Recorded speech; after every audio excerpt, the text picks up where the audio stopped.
Well, Excellencies, ladies and gentlemen, it is my pleasure to welcome you all here today for the latest in our Inside View series.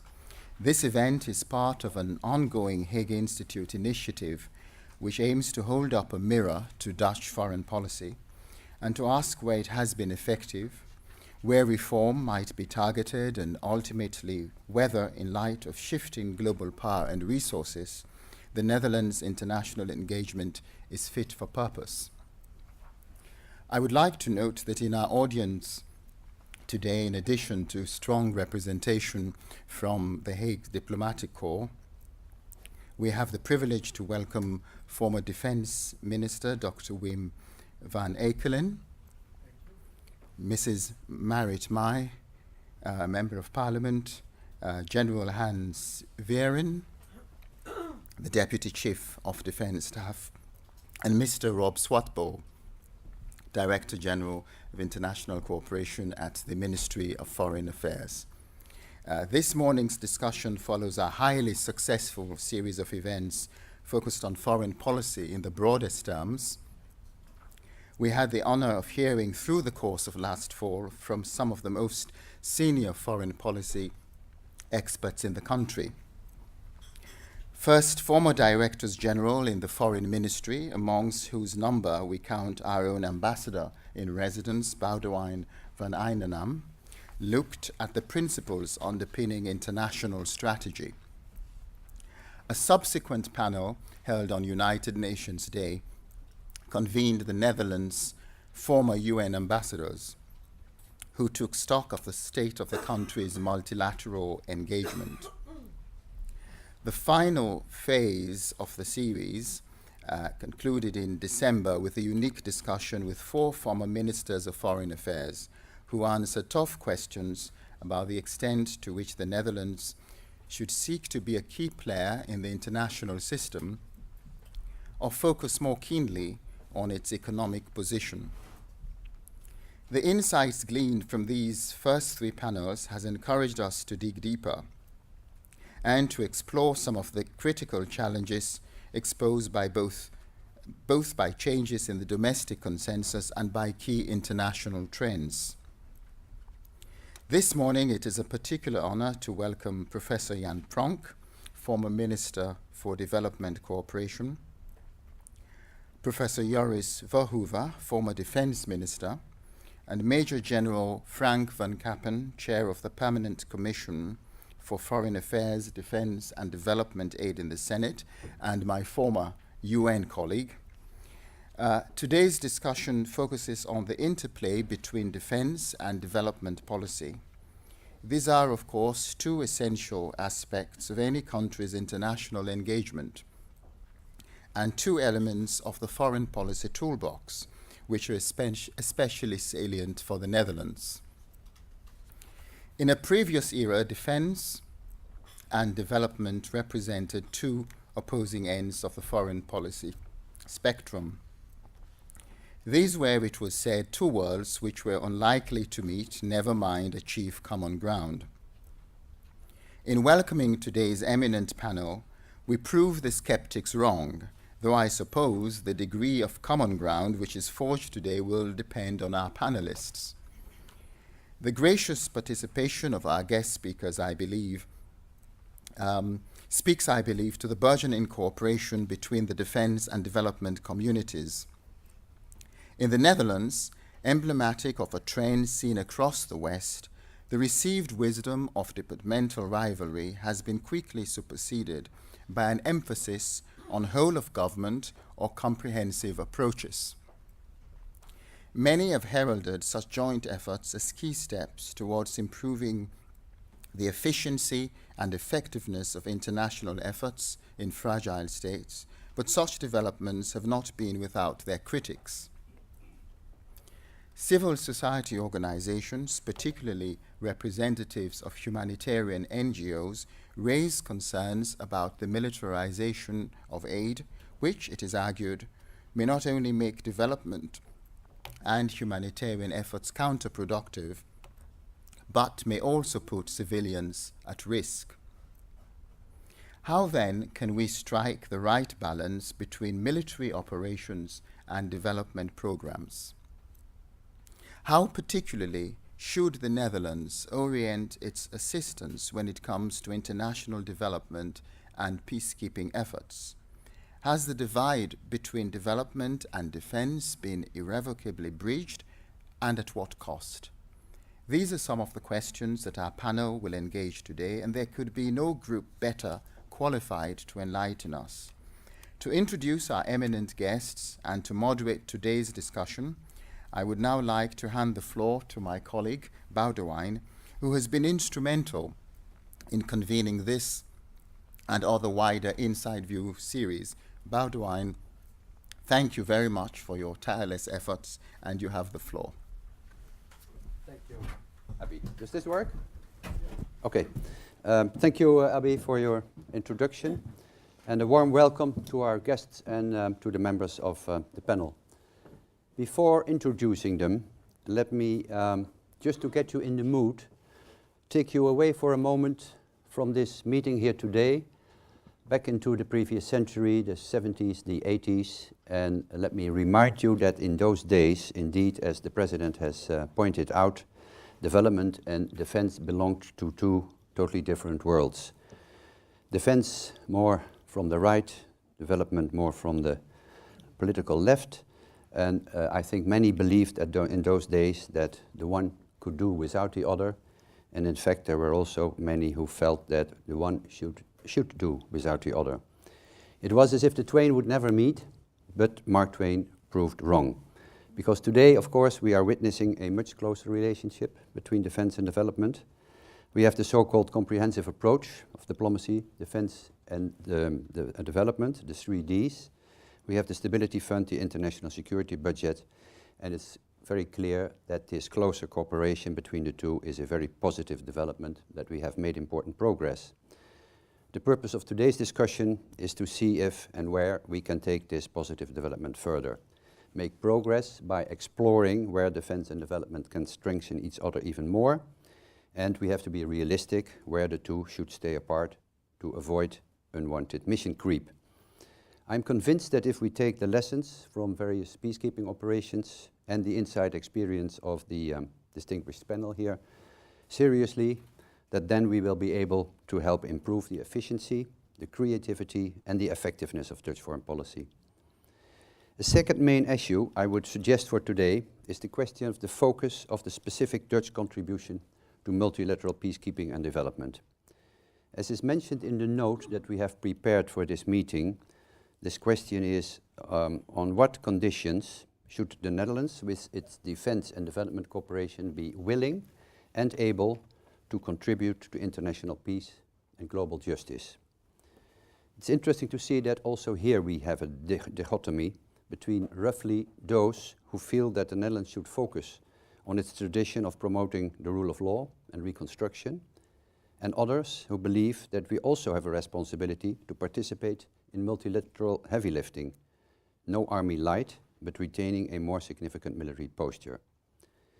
So should we specialize in a specific niche or also take on broader responsibilities? This debate about the best composition of the Netherlands Defence Forces and the best mix between defence and development and the budget is not new. It's basically fueled time and time again by crises in economy versus security, and it comes up regularly, like in the Yugoslavia crisis, and in fact with each new conflict, like now in Libya, Syria, Mali, and also in view of current events in Ukraine. So I hope we can discuss that as well, because that is a very timely and relevant second point for our discussion.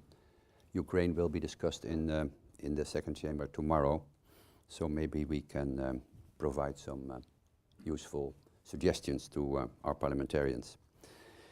The essence, ladies and gentlemen, of the Inside View panels is to learn and draw lessons from inside experiences of the past to the present and the future. Our panel today consists of 3 eminent experts who have for decades been on the inside, closely involved in and responsible for the making and the execution of Dutch defense and development policies. They have a lot to offer from which you can profit in our discussion, to which I hope you will actively contribute with creative new ideas and suggestions. We can learn, profit from their experience and the wisdom of our speakers, but we can also profit from, let's say, the spirit and the commitment of these men, each with a proven record of being prepared to learn and educate themselves, not rigid, but dynamic, with an open mind, not afraid to let go of old thinking, but adapting to harsh realities as well as to fresh new insights. It is in their genes to make progress, to advance to the next level of their thinking, to improve, to time and time again make things better. Let me explain. Jan Pronk is a professor and a politician, but I would say foremost the eternal student of peace and development, sticking to his principles, but continuously developing new insight, as is illustrated, for example, if you compare his Wereld van Verschil in 1989 and Wereld in Geschil in 1993, two of the probably best publications on development cooperation. Your work is known, Jan, not just in the Netherlands, but abroad. When I served in Washington, I was positively surprised to see the amount of interest and support, admittedly not always at the very top level, but among the experts for your work. And still these days at the ISS, your unstoppable commitment and activism keep impressing your followers, as well as I have to say your critics. But you are one of our best experts, outspoken and controversial, and that's why we are happy to have you here. Please, the floor is yours. Thank you. I've been asked to make a number of comments, in particular on the possibility to intensify or not intensify cooperation between defense and development. And I will do so on the basis of my own experience as a Netherlands politician, and also on the basis of my experience within the framework of the United Nations. And I will do so in the form of a number of very brief statements without much explanation, just to start the discussion. First statement. We should do very well defense and development cooperation if we would not compete for financial resources, which at the moment in the Netherlands is a major problem. Competition for financial resources is quite foolish. I can explain, not now. Internationally, we are just before the year 2015. In the framework of the United Nations, we are trying to renew the international policies with regard to future sustainable development.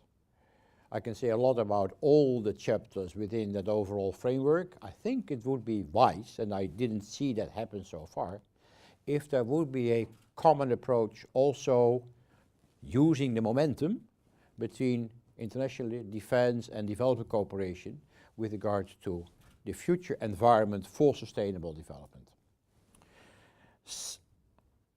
Second point. Defense and development bilaterally within the Netherlands could learn from each other in three different layers. And I will mention all the three. First, approaches. Second, country knowledge. Thirdly, intervention experiences. Now, as far as approaches are concerned, I will confine myself to the most important elements of the development approach, and I will leave the most important elements of the defense approach to my friends Joris and Frans van Kappen. Four major elements of a development approach have to be highlighted in a discussion with defense. Firstly, development is always long-term structural transformation. Always long-term structural transformation of societies. And that means, secondly, that it ought to be a comprehensive approach, and that means interdisciplinary.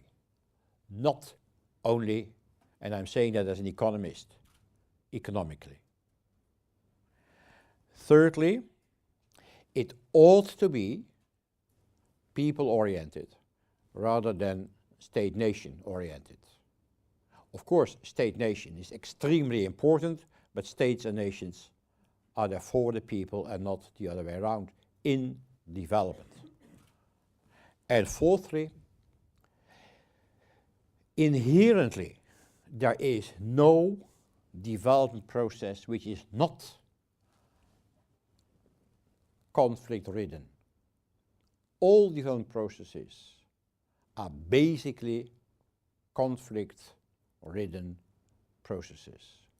Don't make a distinction between so-called stable societies and fragile societies or conflict-ridden societies. The whole process of development is conflict-ridden. Not all conflicts are escalating into violence, but conflicts are there between farmers and urban citizens, between tribes, between religious groups, between generations, what have you, always. Fourth point, on the mutual learning. I did say something about approaches. I'm saying something about country knowledge. It is extremely important to combine knowledge about countries in which the two are interested, in particular pre-intervention, in particular in the so-called, my terminology, pre-fragile countries. The fact that we very often have very limited knowledge in terms of intervention, and intervention is just a not value-loaded term. I call all activities of development cooperation also intervention. Very often does lead to defaults. And you have also to combine knowledge of the country when you are working in a specific country. No compartmentalization, but combined knowledge. And you have to organize it, you have to structure that. That brings me to the third layer, where you can learn from each other, and that is during intervention, when you are participating in either development cooperation or in a peace operation in the country. I am strongly in favor of, in my terminology, a unified approach. And a unified approach, and that ought to be defined when you are operating in a country, means acceptance of the fact that you have exactly the same objective, no different objectives. Secondly, that you have to comply to the same set of boundary conditions which are being set by exogenous factors such as, for instance, the Security Council. Thirdly, that you have all elements of an overall peace operation, the duty to consult each other in each activity. That you have not only the duty to consult each other, but also the duty to cooperate on the ground, everywhere where you are active, as a development cooperation expert or whatever, and also as somebody who has been sent to the country in the field, in the framework of a military dimension of the peace operation. The duty, fourthly or fifthly, to use common resources, common physical structure, which has to be used by all elements of a overall peace operation, the military, and also all the civilian dimensions of a peace operation, including, of course, also all United Nations specialized agencies. Also to use the common resource of communication, physical as well as virtual communication, common resource of security, and a common resource of information as well as intelligence. As soon as there are compartmentalized approaches with regard to the use of all these common resources, a peace operation may result in a default. This can only be implemented under a unified command and control in a decentralized structure. And decentralized means indeed decentralized, not only at headquarters in a specific country, but also in the field, because all operations have to be as much decentralized as possible, because you have to work very closely with the people themselves. My last point. The word development, defense, and diplomacy has been mentioned in shorthand DDD. If you are in favor of, as I did say, development is a comprehensive approach, you have to be in favor of a DDD approach. I am very strongly in favor of a DDD approach, but that means two things. Firstly, never use again the word mission creep. There is no mission creep in a comprehensive approach by definition statement. Secondly, if you go for a DDD approach, then in particular it is important to highlight the first D of the DDD, which never in practice is being seen as part of the DDD, and that's diplomacy. It is extremely important that the objectives of a peace operation are also being set together by those who are defining, designing and implementing the defense and development dimensions of the overall operation, rather than only in advance by politicians as well as diplomats. If there is that specific distinction between the first D, which is setting all the objectives, without listening to and taking into consideration the objectives of defense, security, and also development as I mentioned them, you may result in an operation which, like for instance has been the case, and that's my last sentence, in Afghanistan, is a mistake.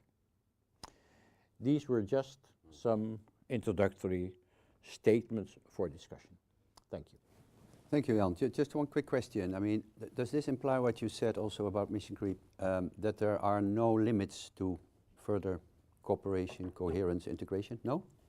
I am very strongly in favor of cooperation. I've always been very strongly in favor of cooperation.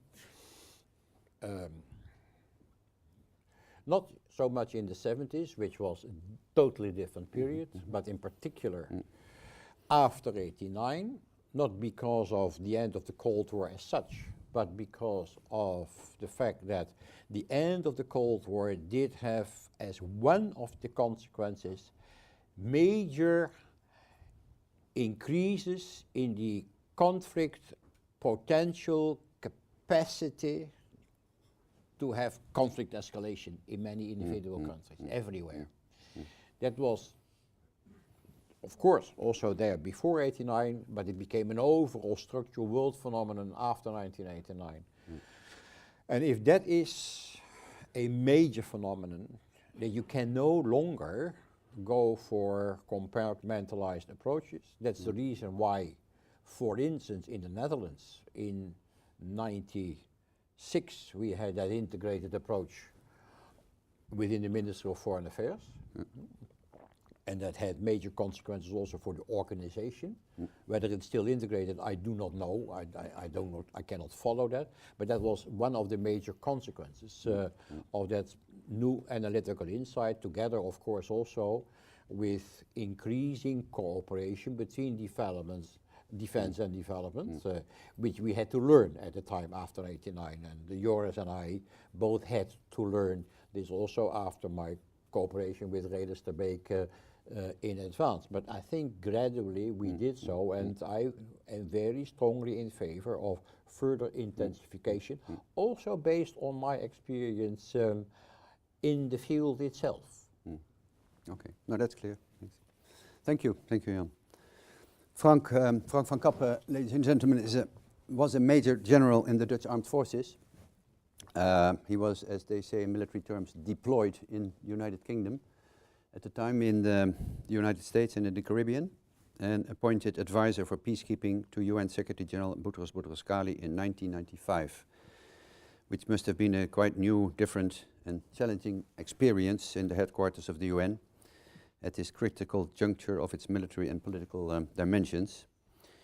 And I noticed, Jan, that where Joris and Jan have changed their political parties, you stuck to your own political party, and I guess that is I guess that is why you became the chair of the Committee of the Senate, the only parliamentary committee, ladies and gentlemen, which deals with the combination of foreign affairs, defense and development cooperation, which is a great example of the integration of policies we are talking about here today. So that's well done, Pronk. I hope you can bring members of your committee to our next panel meetings. And I may also say that I'm very much enjoying your regular comments on Ukraine, on NewsHour these days. I hope we can talk about that later on. And we're also proud to have a Royal Marine in our midst. Pronk, please. Thank you. First of all, ladies and gentlemen, let me apologize for my voice. I caught a bad cold of all places in Kiev, but I hope you can understand me.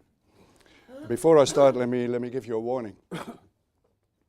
I've been a soldier most of my life, and that colors my perspective.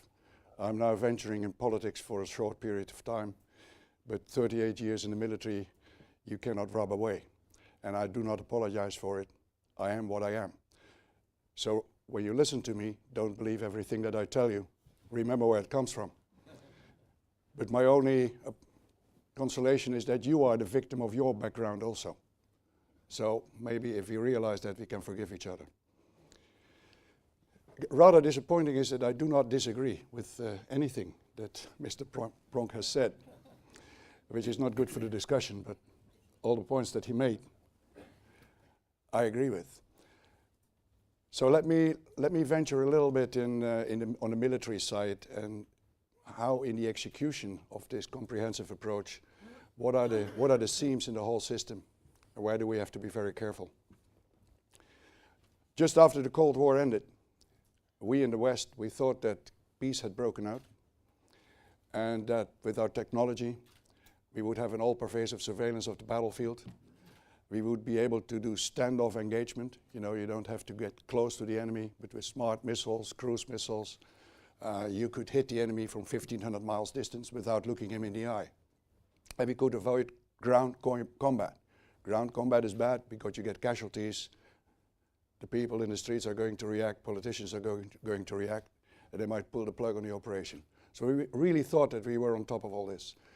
It's called the revolution in military affairs, but if you look at the world of today, that revolution in military affairs did not really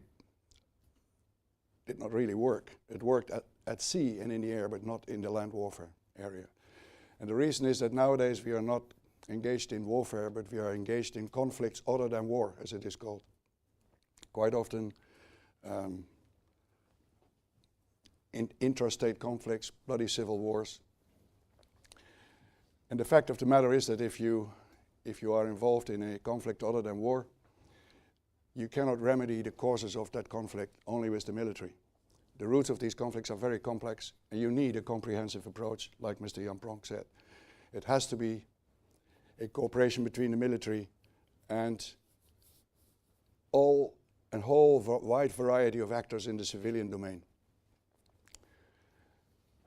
The point is that the military have to create an environment that is safe and secure enough for all those other actors in the civilian domain to really get to the roots of the problem. You have to restart the economy, you have to build a justice system, you have to build an education system.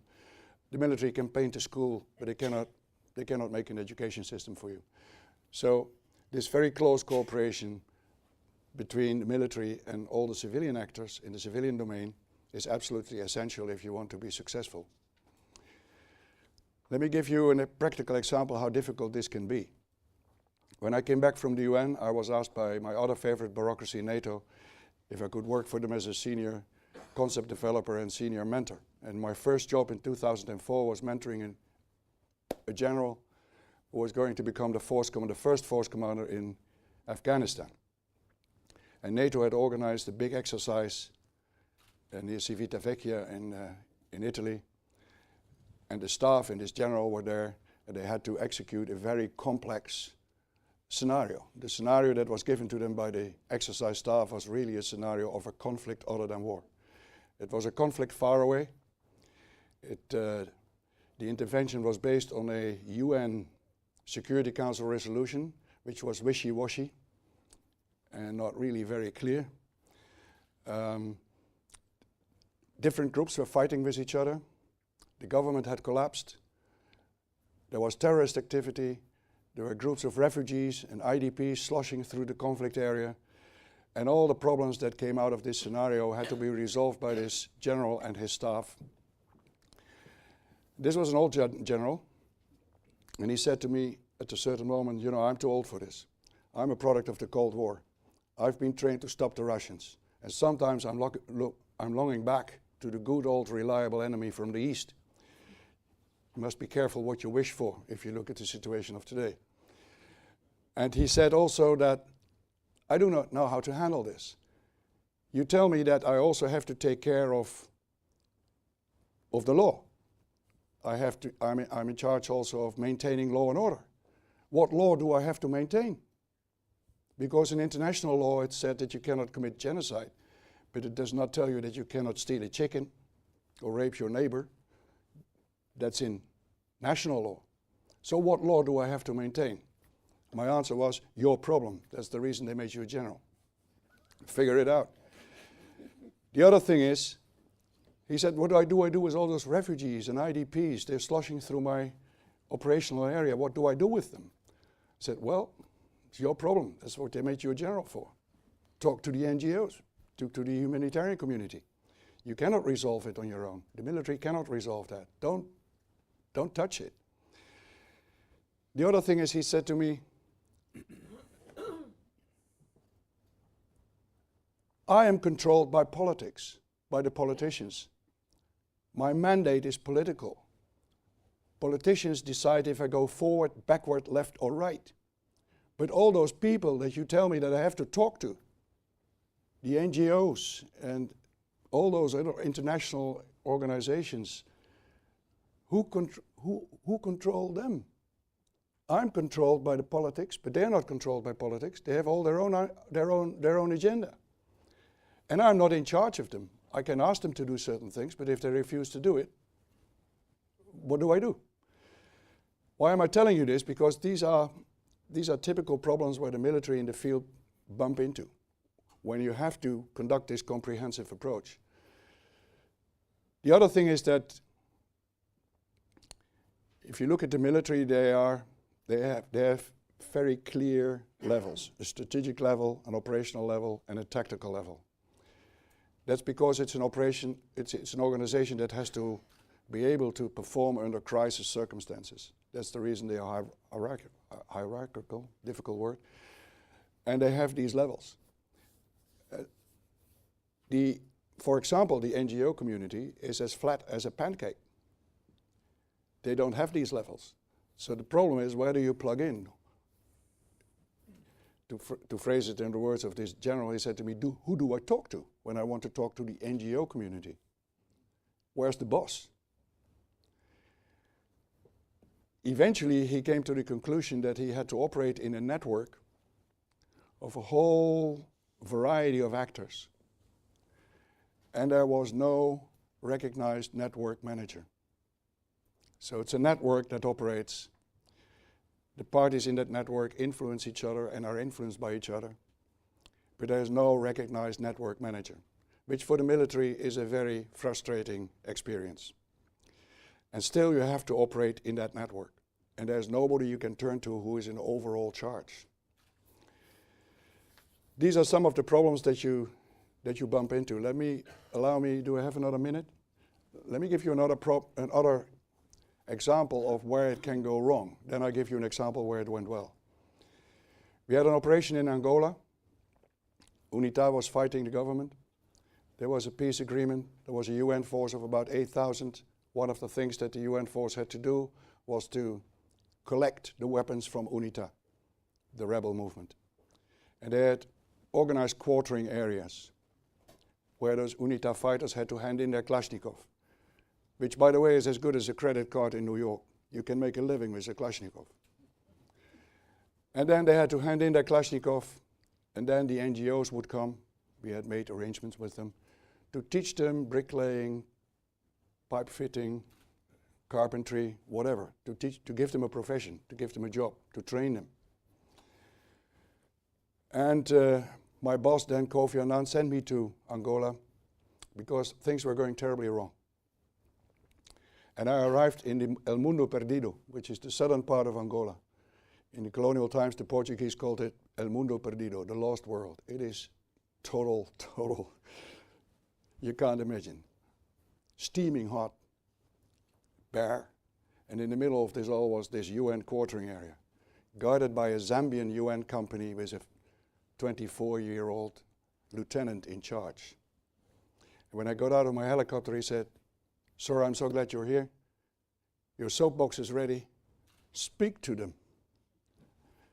There were 5,000 of those big guys were standing there, and they were all very, very angry because they had been sitting in those quartering areas for 3 months. No NGO had turned up. And their women and children had clustered around this camp.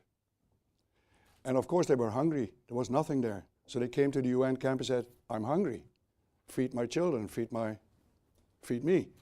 And the lieutenant, of course, he did that. If he had not done it, you know, he had 5,000 of those very angry guys in that camp. So he gave them food, and we ran out of budget completely. There was cerebral malaria in that area. If one of the people in the camp got it, a UN helicopter came, flew into Luanda, fixed wing to Johannesburg, and we treated him in the hospital. But now Mama and the children came crawling out of the bush and said, "I've got cerebral malaria. Do you let him die?" No. UN helicopter came, flew them to Luanda, fixed wing to Johannesburg. We treated them in the hospital. And we went terribly over budget. And the 5th committee hammered me. He said, "General, you are totally out of budget." And the reason was that we couldn't get those people out of the camp. So what happened? They left the camp. They dug up their reserve Kalashnikov, and the whole thing started all over again. I'm not blaming the NGOs. But the fact is that the arrangements that we had made with the NGOs to come and help them and train them were not solid enough, because they decided that they had other priorities and they didn't turn up. And the whole operation went totally to pieces. And it was a total disaster. An example where it went well, Eastern Slavonia, which was part of Croatia, which was occupied by Serbia, and a UN mission had to be deployed there. And there it went very well. We had a very good SRSG, Special Representative of the Secretary General. We had a very good force commander. We had good, solid arrangements with the NGOs and with the IOs there. And the operation in Eastern Slavonia was a big success. Why? Because it worked. The comprehensive approach worked there. But to make the comprehensive approach work, we really have to understand each other's worlds. And we have to learn to operate in networks with no recognized network manager, which is a totally different ballgame. I'll stop here. Thank you, Frank, for a very lively sketch of your experiences. That's very helpful. Let me introduce Joris Voorhoeve. Well, you don't need an introduction, Joris, but just to say that you wrote your Peace, Profits and Principles in 1979. I think still considered them the masterpiece of on Dutch foreign policy. That was 1979. Then you complemented your more academic theoretical approach with political experience and practice in Parliament as leader of your political party, and then of course as Minister of Defense in the difficult period of 1994 to 1998. Afterwards you became chair of Oxfam Novib. You published From War to Law for the Scientific Council for Government Policy, de WRR, de Wetenschappelijke Raad voor het Regeringsbeleid. That was 2007.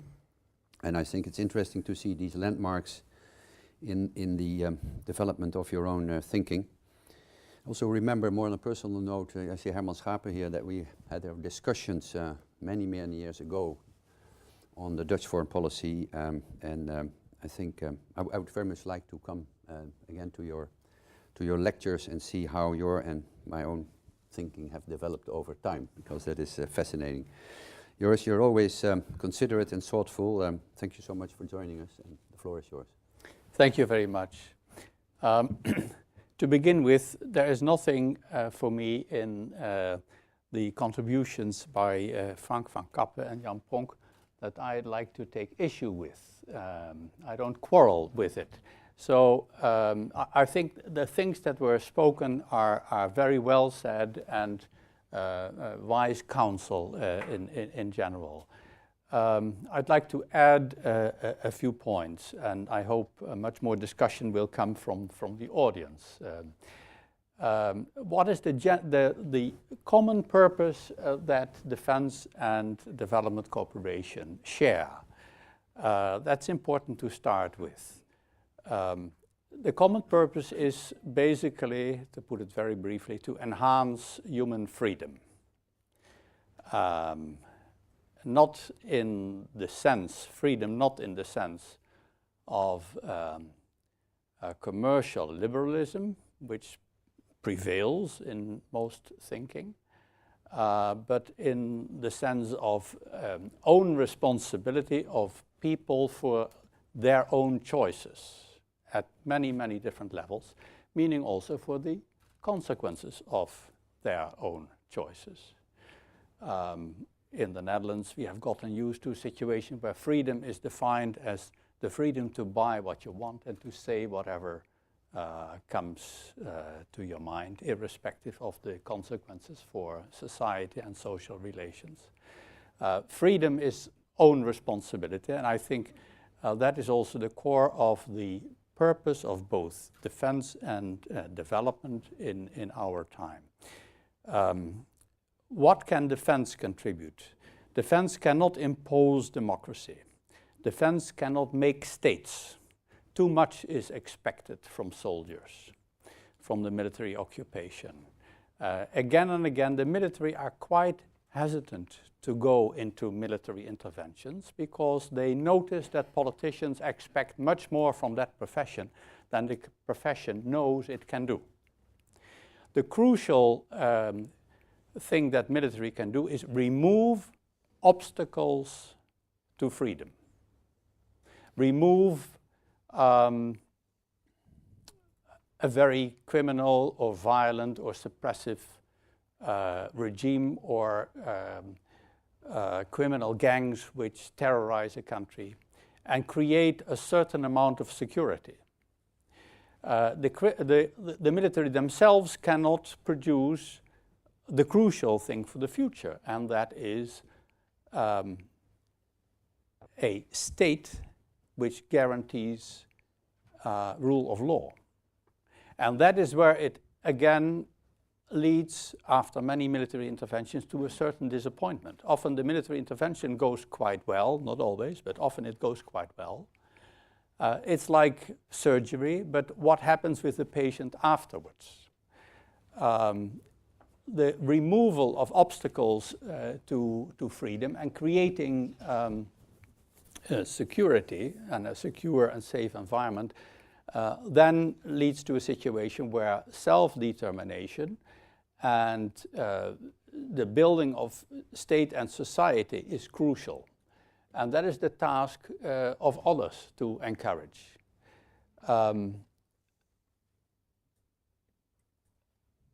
There I move to the importance of, first of all, domestic politics in the countries concerned. Secondly, to the role of the international community in encouraging socio-economic development, of which the purpose is also to enhance human freedom, the full human freedom, in the sense that people get to exercise their right to basic human rights, getting basic needs serviced well. Many governments don't do that. Many governments are dysfunctional in that sense. They're also, we call them fragile states, but some of them are very hard and harsh and not fragile at all, but simply criminal in the way they deal with their populations and the exploitation of their country. And that's, of course, the most difficult part of encouraging, enhancing human freedom. It means that with international assistance, you have to encourage building rule of law. I think there is no better export product which the Netherlands has than promotion of rule of law. I'd like to exaggerate a little bit. Rule of law is the crucial question. Once there is rule of law, economic development takes care of itself. Economic development can be promoted by investment and employment creation and so on and so forth, but if there is no rule of law, it leads again to a very undesirable, unstable society with often everywhere in the world sharply increasing income inequalities and exploitation of large numbers of people. How can we, from the Netherlands side, contribute to encouraging building the rule of law? First of all, by trying at the outset, when we contribute to an international military mission, to put the emphasis on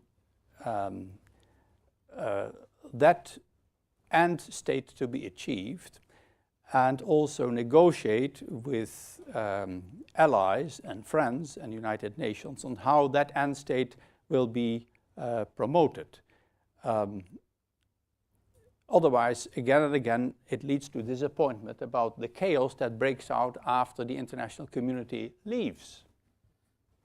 And when there is not enough structure in the country to step by step develop society in rule of law direction. There's always a shortage of, in UN operations, of particularly those military which also have police and legal training and can advance that. For the Netherlands, the Koninklijke Marechaussee, for other countries the gendarmerie type of military. They become more and more important at the end of a military intervention.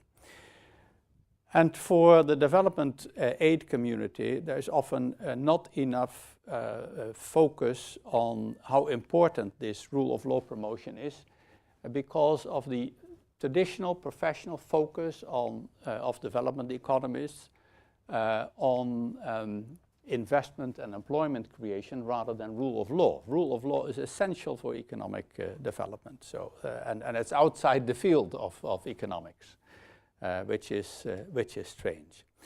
May I end with an economic remark, however, and that is the way we should think about using our means.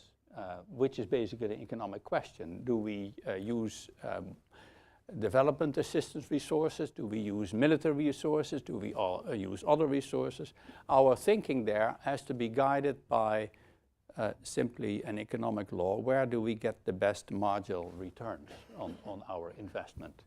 And I think again and again, governments, I'm speaking in general, make the mistake by expecting extremely high marginal returns from a military intervention and expecting very low marginal returns from development cooperation, while actually the opposite is true. And I give you an example which makes it clear. The United States British led intervention in Iraq cost about $4,000 billion altogether. The total sum of OECD development assistance from governments, much of that is really not development assistance, but I'm taking the total sum. Part of it is simply foreign policy subsidies. But if I simply take that total sum, is $100 billion. So there's an enormous overemphasis on investment in military interventions for several purposes, and an enormous underinvestment in creating civilian development cooperation. It is almost shameful, it is shameful to see that the reputation that the Netherlands built up as a country advancing development cooperation is broken down quite rapidly in the last 5 or 10 years, depending on how far you want to go back and to which politicians. But we are fast approaching the average of the OECD countries, which is that we devote some 30 cents of every 100 euros that we earn in this country to international assistance. That is shameful. We are 5 times as rich as we were when development cooperation started in the early 1950s. 5 times as rich in material well-being. We have had a time where it was built up with a lot of enthusiasm and about 2/3 support of the Dutch population. I think that support is still quite large potentially, but it's been very effectively undermined by just 4 or 5 people who have read 4 or 5 negative books about development cooperation, have hardly ever visited the project, don't know that it works. I see many, many development projects. I visit many of them all over the world. I serve Oxfam International. And I'm surprised how extremely successful the projects are.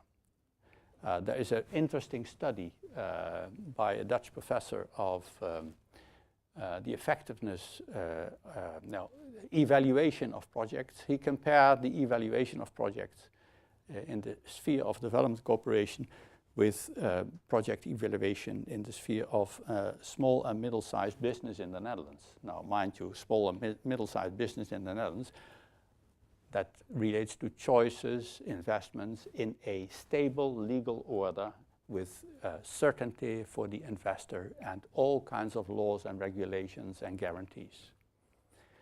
The success rate of development cooperation outside the Netherlands, in countries which are very difficult, chaotic, is higher actually. Or to put it more negatively, the failure rate of small and medium-sized investment projects is higher than those of development cooperation. That shows how much of a professional field development cooperation has become. And to return to the comparison between the cost of one very large intervention and the amount of money devoted to development cooperation annually, I think it was an enormous misinvestment by the United States. I make this point because we are inclined again and again to make similar misinvestments, expecting much too much from the military intervention and much too little from general international cooperation. And the result is we harm our national interest. To again take the American example, what a tremendous position the United States would have now in the world had it invested $4,000 billion in promotion of rule of law, development cooperation, humanitarian affairs, democracy advancement, and so on and so forth. And how much the position of the United States has been weakened by this wrong military intervention.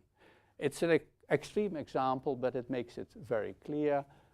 We should do much more, and that is in our national interest, in the field of international cooperation. It applies not just to the Netherlands, but to everybody who has the means.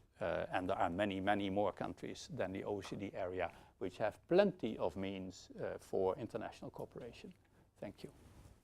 Well, thank you, Joris. It was quite a statement, and it's interesting to see that the three of you seem to agree on everything, but I have the feeling that if I would give you the floor now, that there could be an interesting further discussion. But let me open the floor for the audience, please. I will take 3 questions at a time. There are 2 microphones, and please say who you are, indicate your name, please. Wim van Ekeren, you raised your hand. Where is the microphone? Mics, yeah, thanks.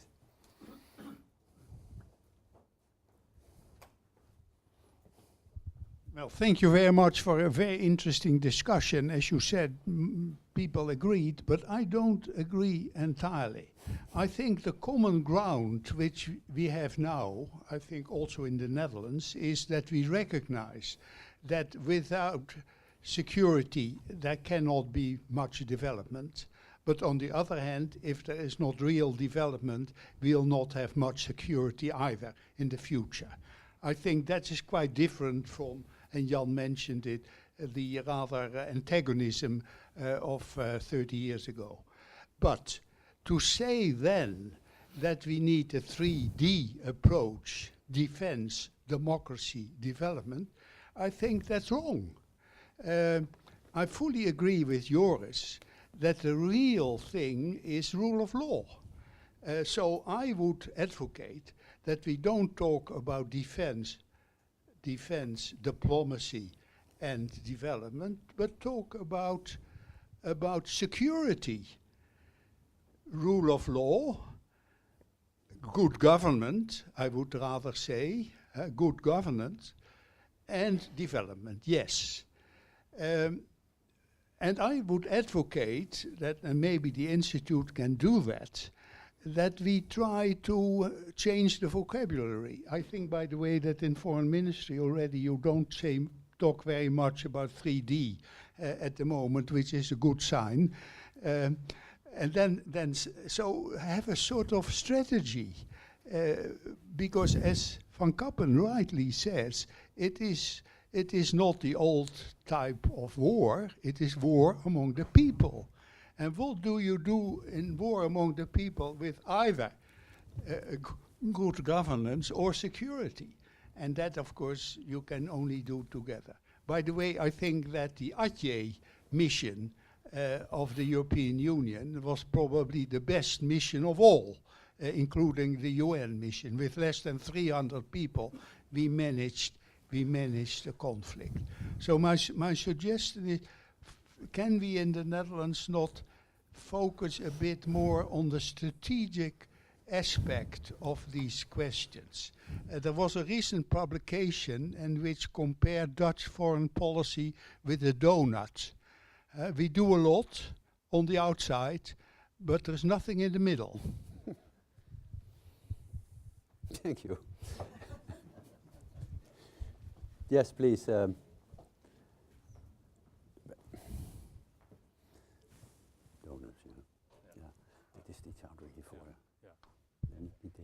Hi, good morning. I'm Jort Kaminga from Oxfam Novib. Afghanistan, I think, was mentioned only once, and I think in this debate, of course, it's a very big issue. I was wondering, I think when we talk about 3D approach or anything related to that, or even like a comprehensive approach in general, we had a unique moment, a unique 4 years, or probably even 6 years to learn how to deal with a 3D approach, especially in Uruzgan.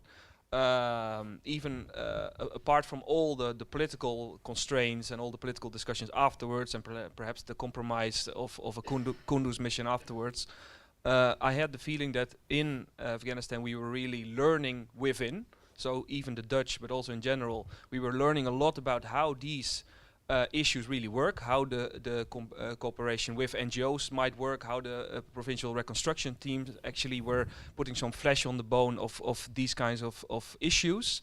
But of course, we slowly moved from learning from within Afghanistan to learning from Afghanistan. And I think that's where we really have to make the next step, how can we really learn in a structural way from missions like Uruzgan that really tell us something about where we can move next. And maybe I would like to ask the panel, do you have any kind of ideas how we could actually make sure that we take these lessons on board when we look at Mali, when we look at South Sudan, and any upcoming conflicts? Thank you. Yeah, thank you. Good question. Is it Joris? Thank you. A very good morning to everybody. My name is Khalid Ahmed Chaudhry from International Human Rights Commission.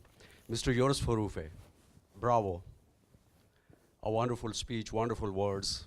I really appreciate when you were talking about 400 billion euros and United States role. General Frank, I also appreciate your realistic approach towards the issues. But I'm disappointed, Mr. Jan Pronk, knowing you for last few decades, you have been always a mouthpiece of the Global South. You have been always supporting the global South in regard to international cooperation and help. But my disappointment is your support for the 3 Ds. For heaven's sake, why can't we delete 1 D? Why Netherlands have to play a role of a policeman? Let it be United States of America to play this hegemonic role. But United States, but Netherlands should remain only 2 things: development and diplomacy. That is something which can provide assurance for the national security, for the global security. But whenever you will add the defense issue, it will destroy the peace. It will promote, more and more weapons. We know what happened in Afghanistan. Only Mr. Karzai and some NGOs have become multi-millionaires. You can see their accounts, in Dubai or in other countries. But what kind of peace we can see in Afghanistan? Not at all, sir. Thank you. Thank you. Jan, would you like to take on the point that Wim van Ekelen made, and probably also the last point here? Yeah, I leave out the second question because these are quite related to each other, though I think that the criticism on the concept of DDD as framed by Mr. Chowdhury is a different criticism as Joris.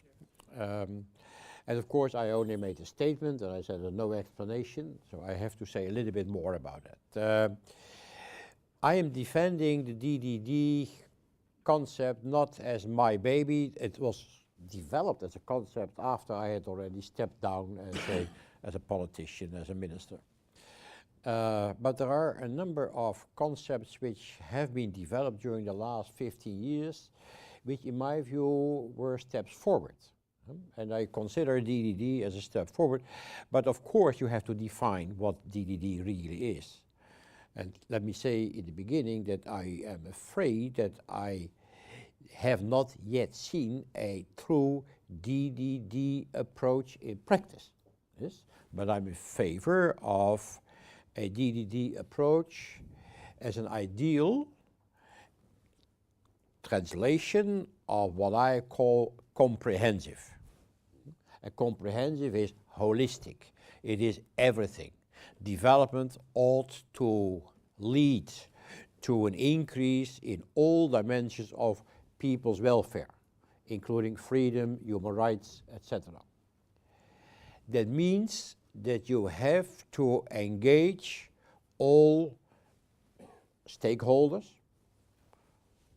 factors in a society, including also those who have power, political power.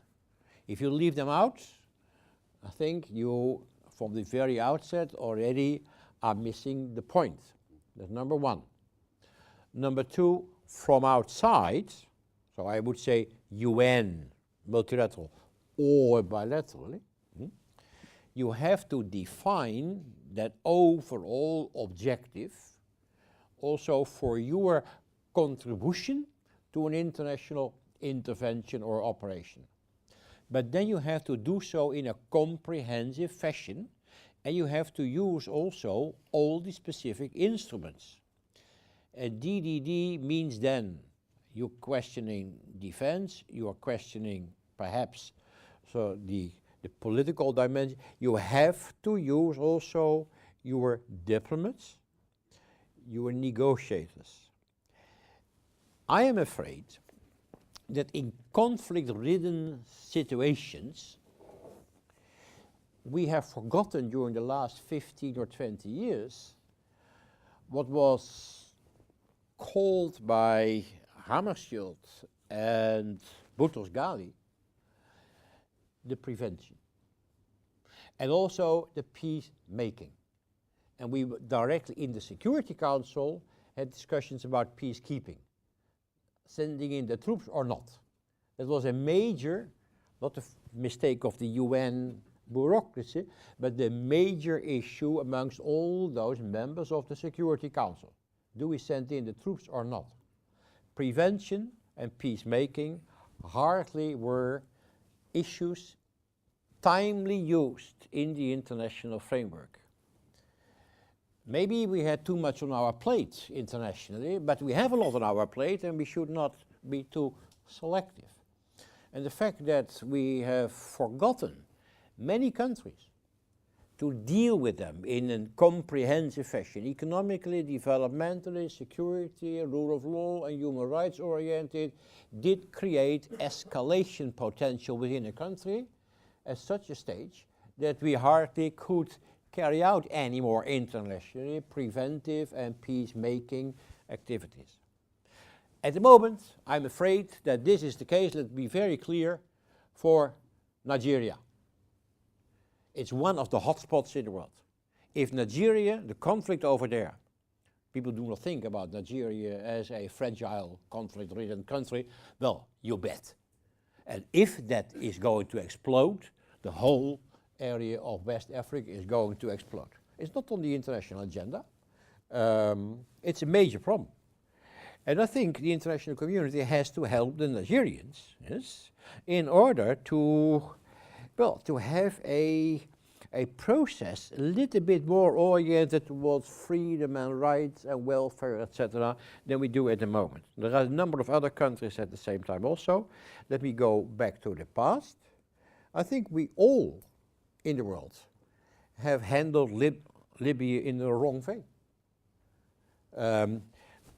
There was no overall world approach with regards to development and human rights and freedoms in Libya. And at a certain moment, it exploded. And then there was no prevention, there was no peacemaking, there was a certain degree of wrong peacekeeping, which has, as a matter of fact, increased the problem. Yeah? And that's the reason why I go for a DDD approach. Right from the beginning, use your diplomatic, political, prevention instruments in order to help a society maintaining its rule of law and its human rights when it is still possible, before explosion. Yeah? That's what I mean with DDD. I don't think we have done that in Afghanistan. Afghanistan is a failure because the Americans had their own political aims, and the UN had their own political aims, and on the ground in Afghanistan they could play with it, yes, and that was the major mistake right from the beginning. And as far as operations were concerned, also bilaterally, here in the Netherlands, we had to be part of an overall approach siding with the Americans, have one specific view on the future of Afghanistan. And we did do very good work in Oregon in a developmental fashion to the extent that it was possible, but it was totally alienated from the overall view in The Hague with regard to the future of Afghanistan. So when I'm speaking in favor of a DDD approach, I am speaking in favor of a timely, overall, comprehensive approach. Human rights, freedom and development oriented, using all instruments timely at your disposal. That's what I meant. You're not that far apart. Would you like to come in on this also, Frank, or and then? There are many angles to this. On the strategic level, I totally agree with Mr. Pronk. And that's where it normally fails. If you look at Uruzgan, I've been there several times, the 3D approach tactically in Uruzgan worked. There was a very good cooperation between diplomats, development aid, and the military. And it was an example for a lot of people. And it worked. However, like our British friends always say, when I was speaking to some of the Afghans in Uruzgan and asked them, how do you see the Dutch? Do you see them as occupiers? Do they really help them? Is it helpful what they're doing? They said, well, yes, strange people, but we trust them. And yes, we work well together with them. And then my next question was, do you trust your own government? And they said, no, hell no. And then I knew that we were on the wrong track. Because you can make it work on the tactical level in Uruzgan, in a certain area. But if it doesn't work on the strategic level, we never had a clear vision of what we wanted with Afghanistan. And I blame the EU, not only the Americans, I blame the EU and the UN, because they never took really charge of all those things that you had to do in the civilian domain. And it miserably failed. It really failed. Not totally, you can have a whole list of things that we achieved, but in the end, what we wanted in Afghanistan did not happen.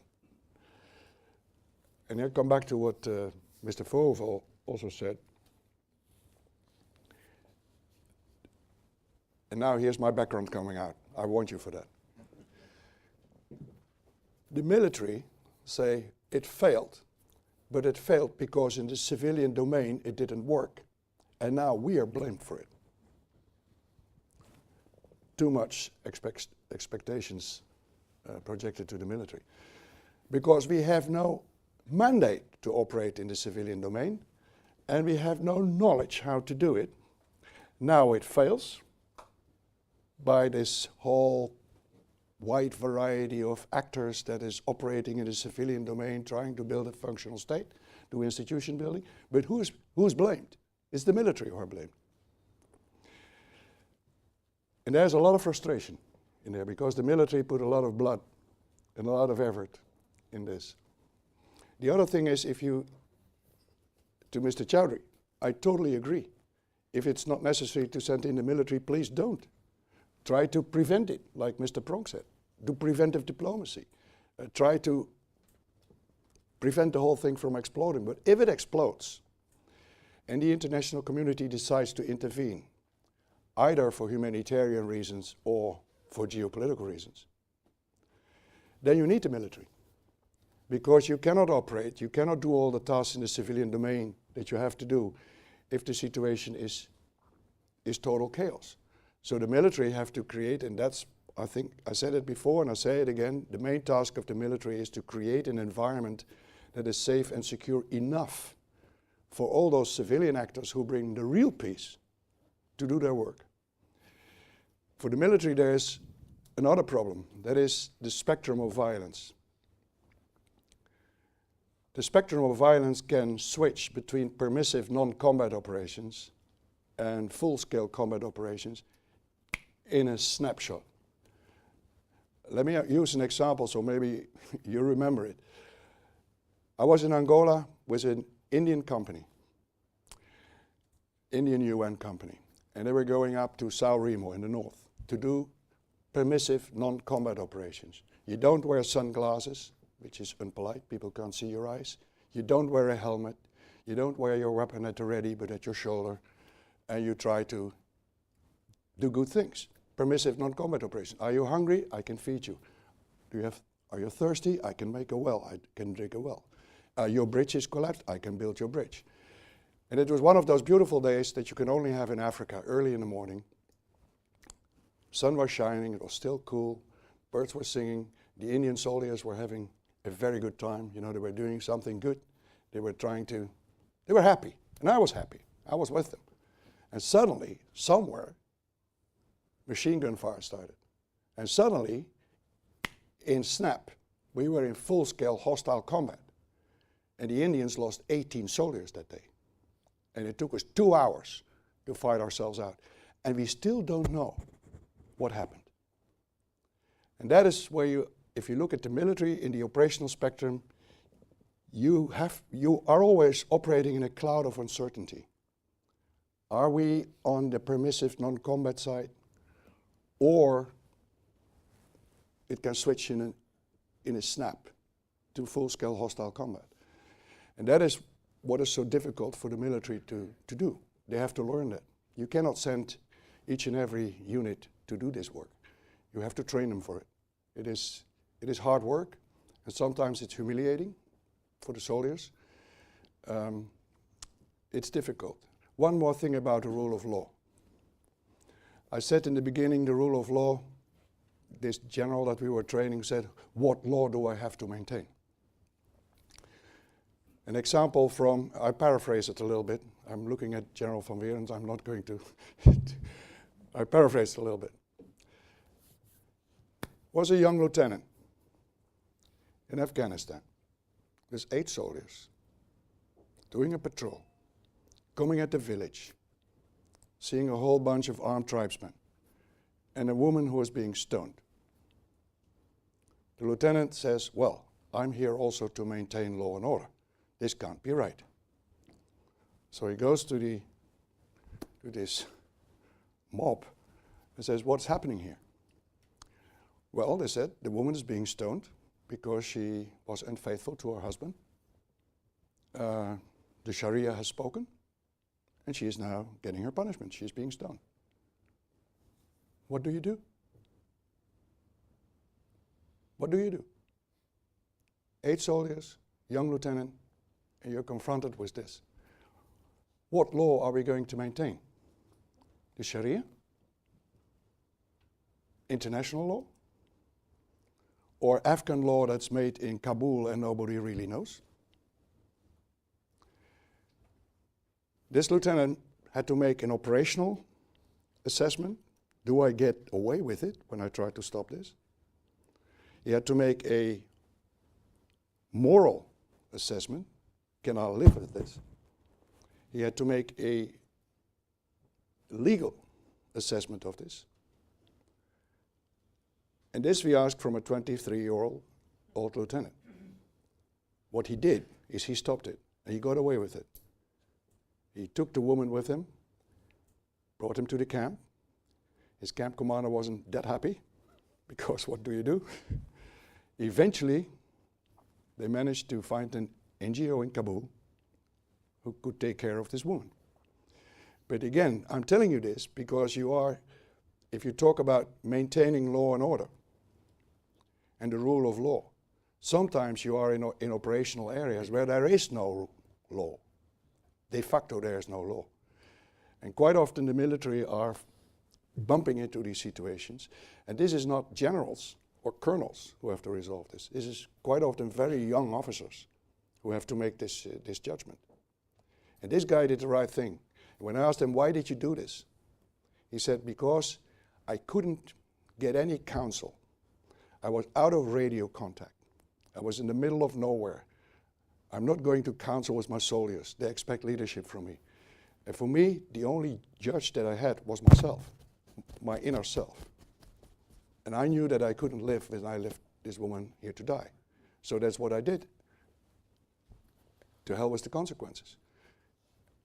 And everything turned out quite well. So maintaining the rule of law in practice, if you have to execute it, is not that easy. I'm not saying that you shouldn't do it, but it's not that easy. No, it's very helpful you add these practical experiences, Pronk. Joris, on the same thing, we have one more, and also maybe on the question of learning structural lessons from within. There is, in discussions like the one we have today, often the phrase, we should learn by doing and we should exchange experience. I think the most important thing is to think well before we act. Again and again, you see evaluations of international missions where one of the conclusions is, had we known more about the political anthropology of this country and the kind of end state that would be feasible to encourage, we would have started in a different way. Often the international community acts too late because the Security Council is generally not able to take preventive decisions. There are fortunately a few positive exceptions, like operations in Macedonia, which were preventive. And the Security Council acts too late and too little. And that leads again to a blaming process afterwards, which indeed works the way General van Kappen says. What we need, first of all, is much more politically relevant anthropological information about countries that we study. And that leads me to something that hasn't been mentioned yet. Intelligence. Very reliable intelligence. Also a small country like the Netherlands, or particularly a small country like the Netherlands. Our foreign affairs, our development cooperation, our military posture is all a contribution to what alliances do, international organizations do, to what bigger states propose and ask us to share a part of the burden.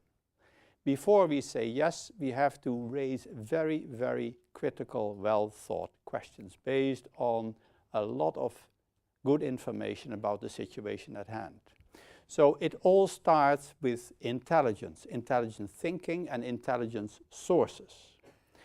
So if you have a government which in its governing accord says we can do away with the foreign intelligence gathering, we can just read the newspapers better. And if there is something of importance, we will get this information from the large intelligence sources of our allies, then you start exactly the wrong way. We take our own decisions in the Netherlands, so we are responsible, that's our freedom as a nation, for the quality of our own thinking. Before we say yes to a UN or a NATO request to share, we should do our own thinking and try to negotiate with our friends and allies possible improvements of the mandate and the task to be achieved. And we need very good foreign and military intelligence. If you are not that big, you have to be very smart. And if you are big, you have to be very smart too. Because let's make very clear, there is no government and no international organization which can impose its will on others. The Western countries still think they are responsible for creating a better world.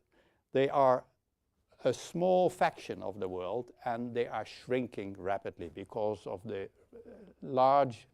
high growth in economic and demographic terms of the rest of the world. The so-called West is a minority, and a minority not at all in control, and will be less and less in control. So what applies to the Netherlands, good thinking, good analysis, applies to the West in general, it applies to superpowers. And the conclusion is we need to pay much more attention also in the Netherlands to high quality thinking before we start something. That means the States General has to do its share, the NGO community, the scholarly community has to do its share, inform people well. Political parties have to make sure they have knowledgeable people in their faction, not people who find that foreign policy is not all that relevant, and defense and development cooperation is irrelevant. Development cooperation is for most factions the least desirable specialty in a faction that is left to the youngest people in the faction who have no possibility to claim a more heavy portfolio in the faction. it is a stepchild of politics. Well, actually, the choice is made here by the government and the discussions by Parliament and the whole media community, which has heavy influence on this, often go wrong because there is poor thinking at the beginning. And that applies to a very large number of international interventions, both military and economic and civilian. I don't have to specify.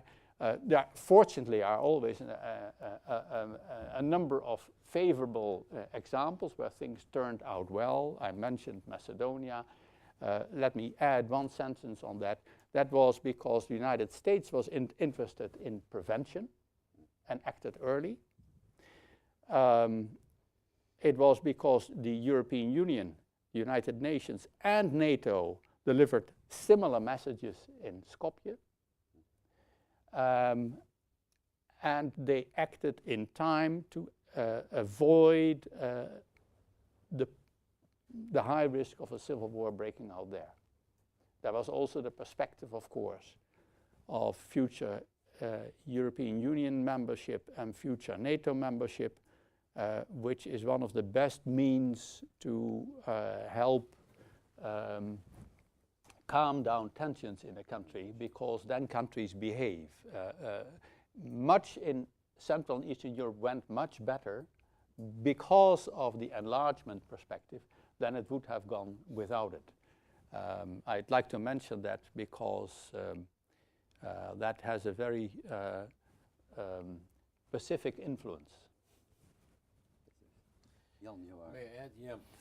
I did mention intelligence, but in particular in relation to operations in the field, sharing the need, intelligence. I would like to add the following. Implicitly, we have said that we deplore the budgetary cuts on development, on defense, and on foreign intelligence, but we are not here to bash the Dutch government. I like doing that, but not today. Huh? I won't stop you. No, not today. The issues are more important than that. Beyond intelligence, there is also just knowledge. Yes. Knowledge. And we are, and not only we in the Netherlands, but also internationally, we are not carrying out enough research or action reflection research, which helps us to carry out our developmental, our political, and also our military operations, be more successful than without them. And many international interventions, for instance, take place on the basis of the knowledge which we get from the diaspora of a country, which in my view is biased. The diaspora has a right to speak, but very often it is based on either biased interest or not fully anymore based on knowledge on the ground. And both the UN and also major intervention-oriented countries ought to carry out much more research, or to use the research which is there within their own country much better before designing an operation. There are good examples. Let me give a good Dutch example. I was asked by the Minister of Defense 2 or 3 years ago to participate in a kind of a simulation of a planning at the level of the Minister of Defense of a kind of a game. Imagine that the Dutch were asked to carry out a UN Blue Helmet peace operation in Darfur. It was an interesting game for a couple of days, really a planning operation. I had been asked just to be there and asked, can I be present during the whole seminar, because I have time nowadays. Well, I got a briefing in advance, which was 10 times as good as the briefing which I got from the UN before I went to Sudan and Darfur. It was really extremely well designed and very knowledgeable. It is possible, also based on the research which is available within your own country.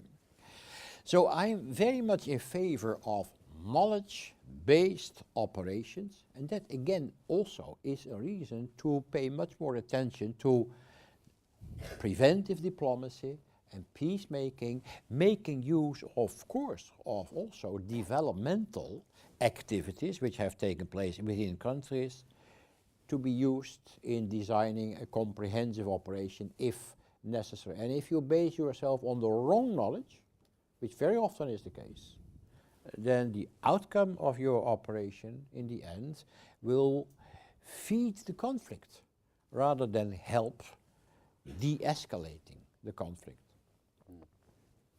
Yeah, I cannot resist making a quick point in between here when it is about intelligence and knowledge. To just flag that the Institute for Global Justice is not in the field, of course, but is also able to provide interesting information. We have, for example, published a Mali policy brief, which, well, I couldn't resist to make some PR for the Institute in between. Okay, the next round, Rob Zwartbol, and yes, and you, and then someone from the back there. Okay, Hi, my name is Rob Zwartbol from the Ministry of Foreign Affairs, and I also have an ad because the Institute is not only home to itself, but also to the knowledge platform on the rule of law, one of the 5 knowledge platforms we have now, initiated from the Development Cooperation part of our ministry. I have 2 small comments and 1 question. A comment is, I don't believe in fact-free politics, and I don't think you do either, Professor Voorhoeve, but to make 30 cents per euro, let's say the target we have now for development spending, that's not true, of course. We're still at 0.65, which is lower, too low maybe, but it's a political question. But just want to flag that. My point was, sorry, that we are going down to the OECD average. Well, that's very low. That's very low. Yeah. We're still in the top 5 worldwide, so don't want to get the wrong impression. We still are in the major league, but slipping away. That's true.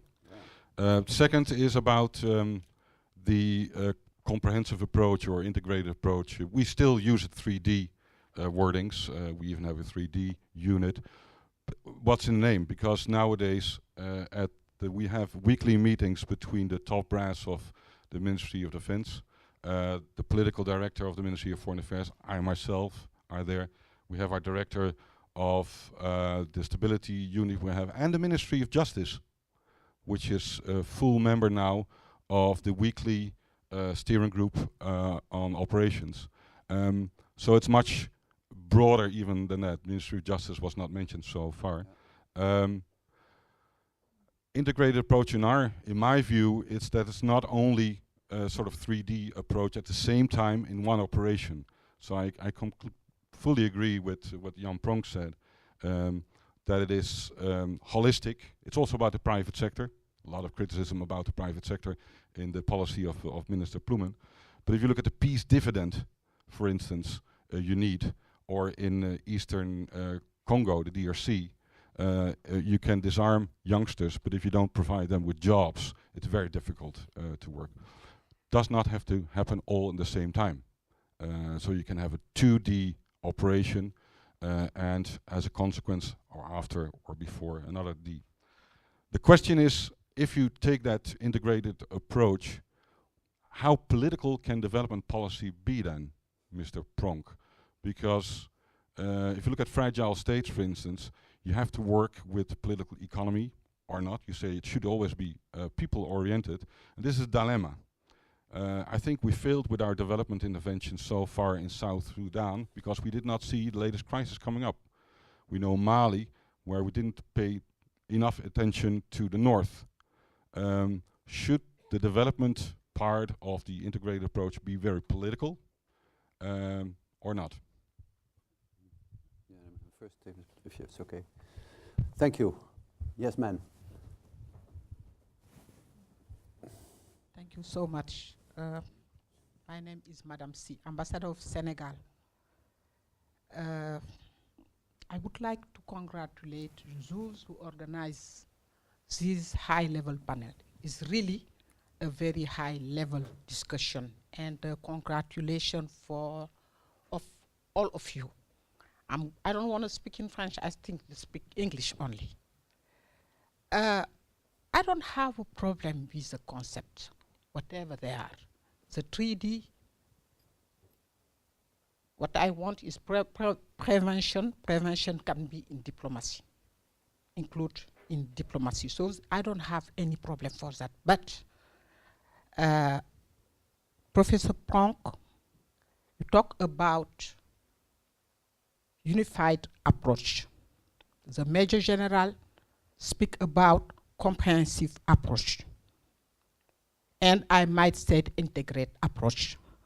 But you add the knowledge of the field, and all actors should have the same objectives. How can countries who defend their national interest and have their own priorities in the international community can have the same objective? That's my first question. And I put you now, it was very theoretical and with example from those who went to the field and who were at the high level position, decision making in the United Nations. But then let's come to the situation now.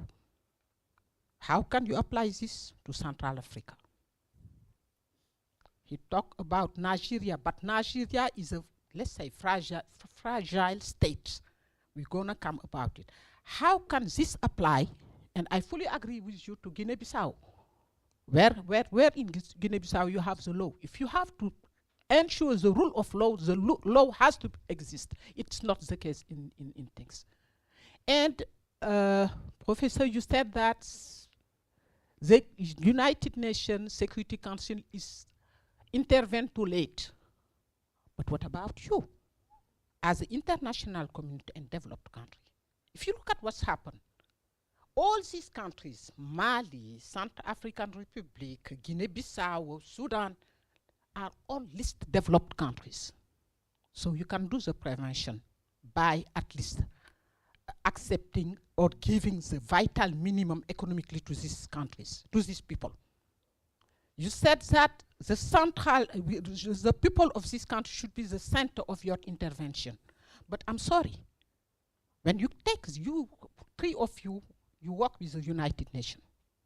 Even the first one, because if you are foreign minister, you work with the United Nations from your countries. Is it a coordination within the country, as you do with the defense, foreign affairs, internal security and external security, whatever you, and justice, of course, was the rule of law. That do you coordinate and harmonize your position within the country first?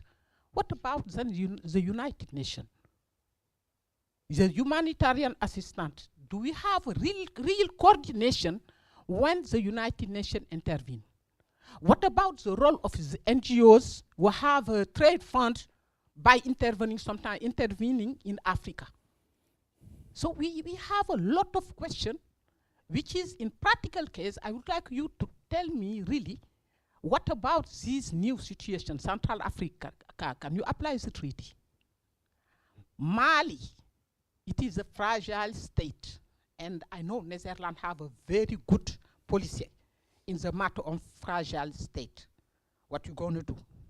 You're talking about Nigeria. In Mali, the situation began, I think, 9 months ago or 10 months ago. And in March, you said you're going to intervene in September. That is the European Union, it's not the United Nations. Then you waited until within 24 hours. These rebels from the north were going to work in Bamako, and France intervened. And France complained, Europe, no one do nothing, I'm the only one to intervene. So let's talk about coordination. And do you think that you should rethink among the international community and among your national government the way to intervene in situation, in conflict, in post-conflict, and even the prevention for those countries who are fragile but who are still stable? Thank you so much. Well, thank you, Madam Ambassador, for your question. There's one more. No, maybe on the left. Yes, please. Yeah, I don't know if you. Yeah.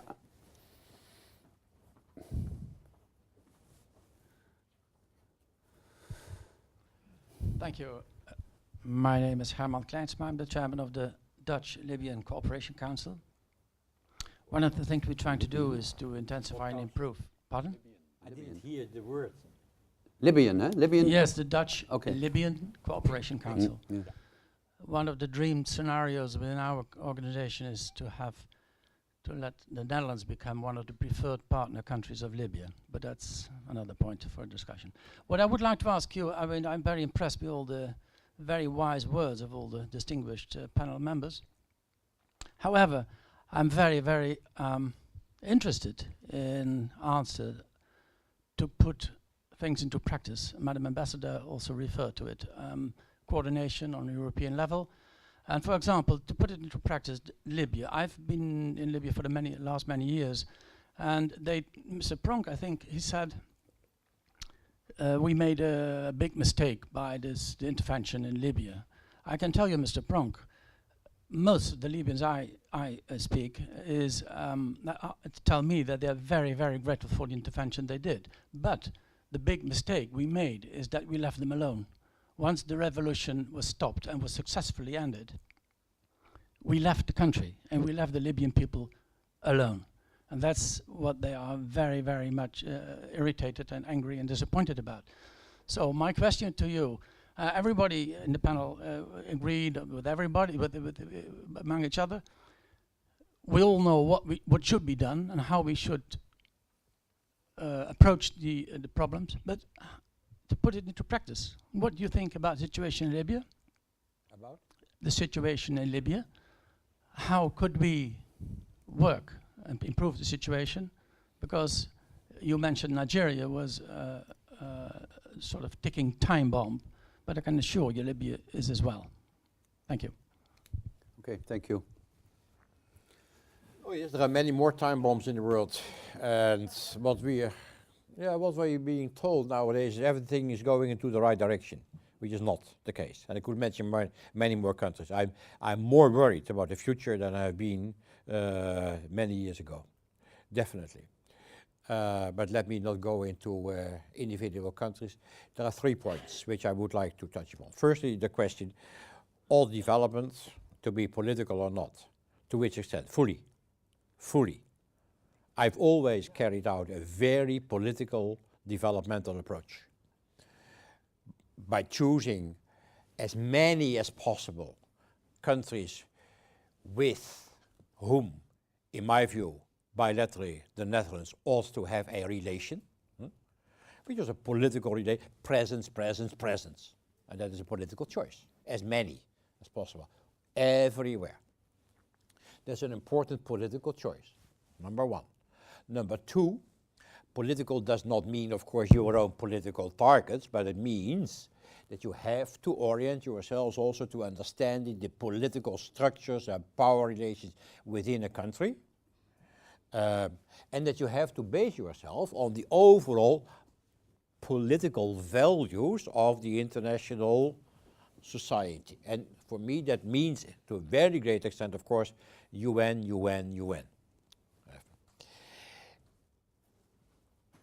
It is very difficult always to know everything everywhere. You have to work to the extent possible that you know a lot before you carry out activities. And there was an example being mentioned. I always felt that I failed with regard to Rwanda before the genocide. We had a developmental operation over there, but it was a very futile operation because we thought that the EU should do more and we could not do everything. So we had only some small activities in Rwanda based on NGOs, in particular the Dutch volunteer program. They were experts as far as bottom-up development was concerned, but they had no political inkling whatsoever. And they didn't get a feedback. And we didn't have an embassy over there. And all of a sudden we felt, I had some feeling, but we felt overwhelmed by what was going on over there. And all of a sudden it was the genocide. And it's now 20 years ago, and I've been present in a number of these ceremonies. We failed completely, really looking ahead, preventive. We failed completely, and I felt responsible. We were not political enough at the time. That's one thing.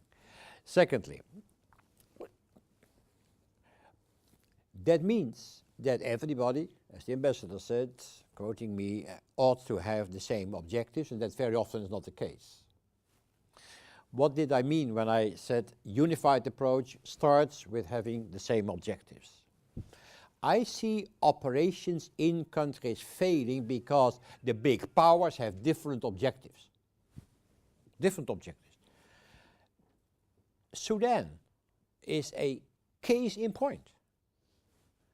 There were completely different objectives as far as the British and the Americans were concerned on the one hand, and the UN on the other in Darfur, and that's the reason why there was no peace agreement which really did work out on Darfur, because the British and the Americans just wanted to strengthen the position of one of the rebel groups which they thought to be stronger in military terms, sending the major group out of the final negotiations, the Four themselves, which created amongst the Four in Darfur resentment and a lack of willingness to accept any peace agreement whatsoever, which was a completely different reading of the situation because there were different political objectives. Now, I could mention many more examples. I mentioned already Afghanistan. Yes, there are many more.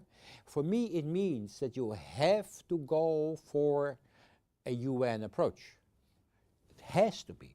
Negotiations have to be carried out in a framework which ought to be designed by the UN. And of course, you need a reform of the UN system, but that's a different issue. But it has to be. Now, this did not take place in Libya.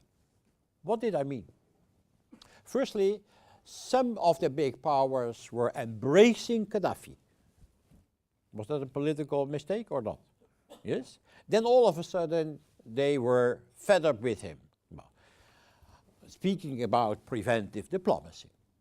Then we had a Security Council resolution based on a major new concept, which I'm very much in favor of, and which ought, in my view, to be the main guiding principle of any operation, and that's R2P, responsibility to protect, which goes a little bit further than rule of law, R2P.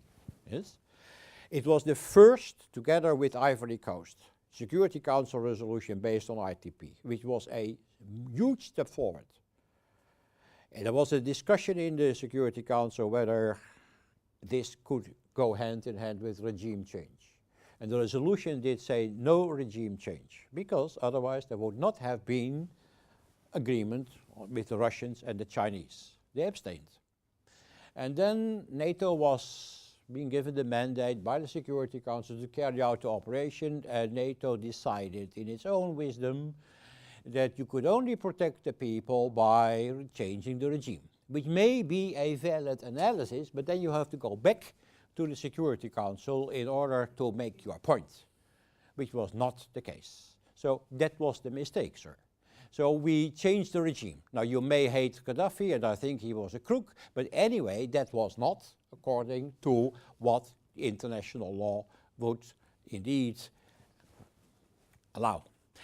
And the result, and you knew in advance, would be that the Russians and the Chinese would never again, for many years, accept a new resolution based on R2P or whatsoever.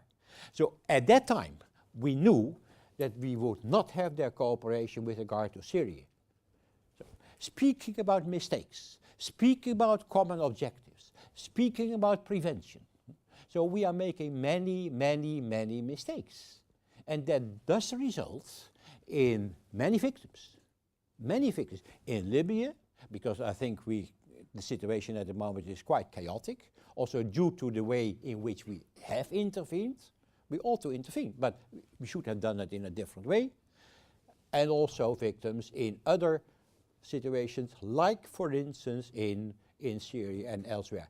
Because you need each other in that international, you have to negotiate, you have to carry out diplomatic, political, negotiating instruments in the multilateral framework in order to prepare an operation with the aim of having a more success than we have had so far. That's what I meant, sir, with regard to Libya. Thank you. Joris. On the case of Libya, which is a very important case,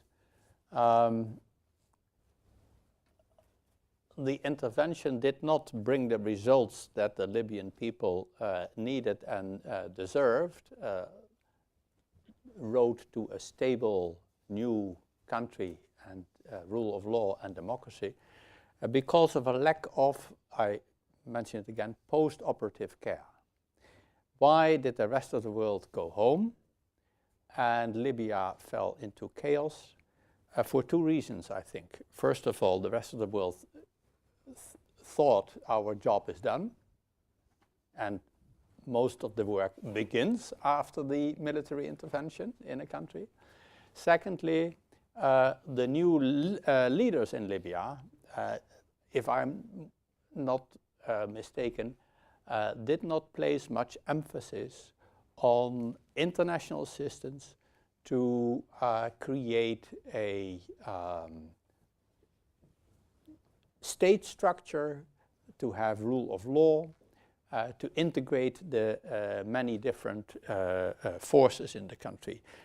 Right after the United Nations adopted its resolutions about intervention in Libya, I advocated a third resolution saying there should be an additional, mainly blue helmet peace operation added in the end to help build up rule of law and to oversee disarming the different militias. And that's where it's wrong. Libya was on its own again, it fell to pieces. That was first of all, I think, a mistake of the new leaders in Libya, who did not ask the rest of the world for a significant new operation, while they had that opportunity. And secondly, the response internationally was much too weak. Perhaps, I don't know the details of this, the European Union and the United Nations could have emphasized much stronger in Tripoli the need for such an international operation and their willingness to contribute to this. That will have to be shown by further research. But again, the point the point here is lack of post-operative care. It shows again that with military means you can remove important obstacles to rule of law, but it needs a lot of work afterwards. Good. Yes, before I open the floor, I'm just suggesting, you're of course free to, you can have one before.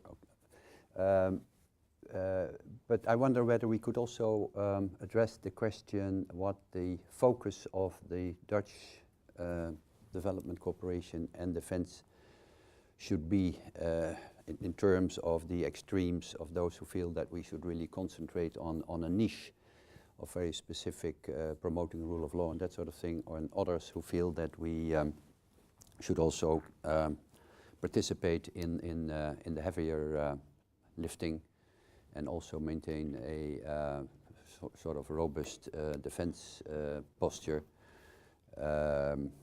Anyway, it would be interesting if, and then particularly in vis-a-vis what is happening now, for example, in Mali and in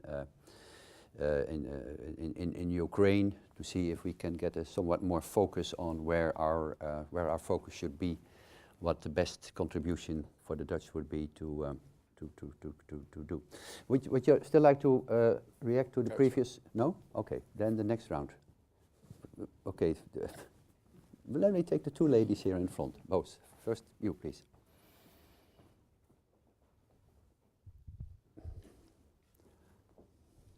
Thank you very much. I am the ambassador of Cuba, Thank you for inviting us. It's very interesting to share with all of you these opinions. I want to take two concepts that were used by the speakers that, by the way, are very good and very high qualified, and they touch a very important issues. One is knowledge. That is also something that can be linked to your question. And the other one is security and development, and how the Dutch can contribute to this. Knowledge is very important because you need to know the other in order to make the right decisions. So what Mr. Pronk said about that sometimes you cannot base your actions only from what the diaspora means or said, and to know in situ, in the place, what happened is very important. That's why it's important that Dutch policy should have eyes and ears in the places, proper eyes and ears. That's why diplomacy is so important, to have their own view, not what the other said about a country, one issue, or whatever. So that's why Dutch diplomacy should be more active in this, and to keep this kind of approach to the other places, because knowledge is important. And link it with knowledge, dialogue, and respect. You need to use the dialogue instead of hostility with the others. And if you don't know what happened, you can take the wrong decisions. So the policy of the Dutch government of dialogue and understanding is the best approach in my point of view. And there is another concept, security and development. In recent times, security is very linked with development. Security is not only safety and security. You need to assure other issues, other actors, as Mr. Kam said very well. And I'm going to use an example as he did, because it's important. Because sometimes with examples you can understand better a message. In 2004, I was in London, and I was invited by the chance to a meeting between CARICOM and UK. And they were talking about many issues in the Caribbean area, about security, development, many things. The British said that there is a lack of security in the Caribbean, for example, because of the traffic, international crime, and whatever. And the countries of the Caribbean explain that there is a problem of development. And there is lack of security because there is lack of employment, the problem of the quotas, that they don't buy the products, so there is an economic problem. So if they have these economic problems, there is a lot of crime because people have to live. So it was very linked, the security problem, to an issue of development. That's why I mentioned this example, because these kind of issues happen in many countries. You cannot separate one issue from the other. And this wide rank of actors or players in a situation should be taken into account. And you cannot emphasize only in one part of the problem. You should take into consideration the others. That's why any comment about this link between security and development, it could be useful for us. Thank you very much. Thank you. Thank you. I'm Mary Whelan, the Ambassador of Ireland, and I just want to go back to the issue of coherence. And it seems to me that we've been discussing operational coherence, not policy coherence. And I was wondering if you think that there is always the coherence at the policy level between defence and development. If you look at the defence threats to the Netherlands today, are they aligned with Dutch foreign policy or development policy? How does that work out? If you look at, for example, that there is a Dutch engagement, a military engagement in Mali, does that reflect a perception of the threat risks to the Netherlands? So is there a danger of a policy incoherence in some of this 3D discussion? That's the first question. And the second question is, in the context, and there's been some criticism of the UN or of the EU, well, in the context of the Dutch policy space, where the Netherlands intersects with the EU or the UN, and I know that the Netherlands is seeking a seat on the Security Council, how will you seek to ensure that the UN is more effective, given the limitations of not being one of the P5? Or at the EU level, what does the Netherlands bring to ensure greater policy coherence between defence and development? And as others have said, are we talking about defence or are we talking about security? Because they are quite different things. Thank you. Thank you. One final question. Yes, please. Over daarachter.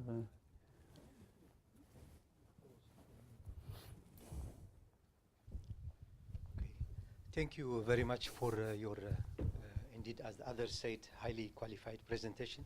Please My name is your Haptom okay, Johannes. Yep. I'm a journalist, among other things. And let me give you an example how... my first question is, I miss a kind of legitimization. Okay.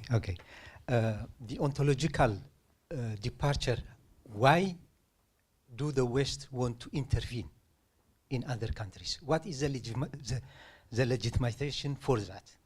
I miss that.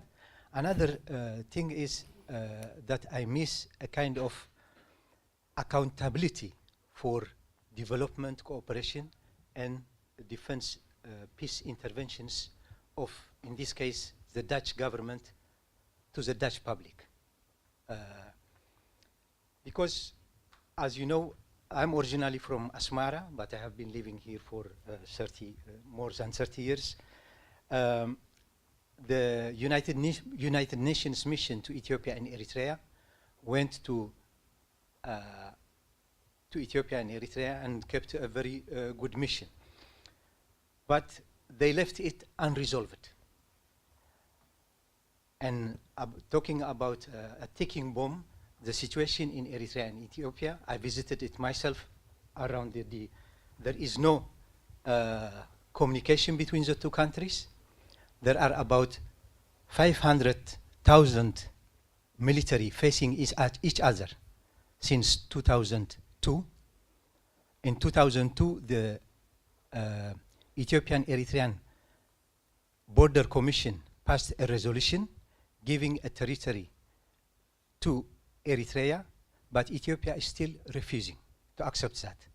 And the Dutch government was a witness to the Algiers Agreement, but the West, the Dutch government, has been doing nothing. So this is what I mean, where is accountability? Okay, thank you. Well, there are more questions than... no, I think I'm afraid we've had 3 questions now. We have to see. It's already a lot that has been asked, but if you try to keep it relatively short, if I may politely ask Joris. Thank you. Let me start with the issue of coordination, which was raised by 2 ambassadors.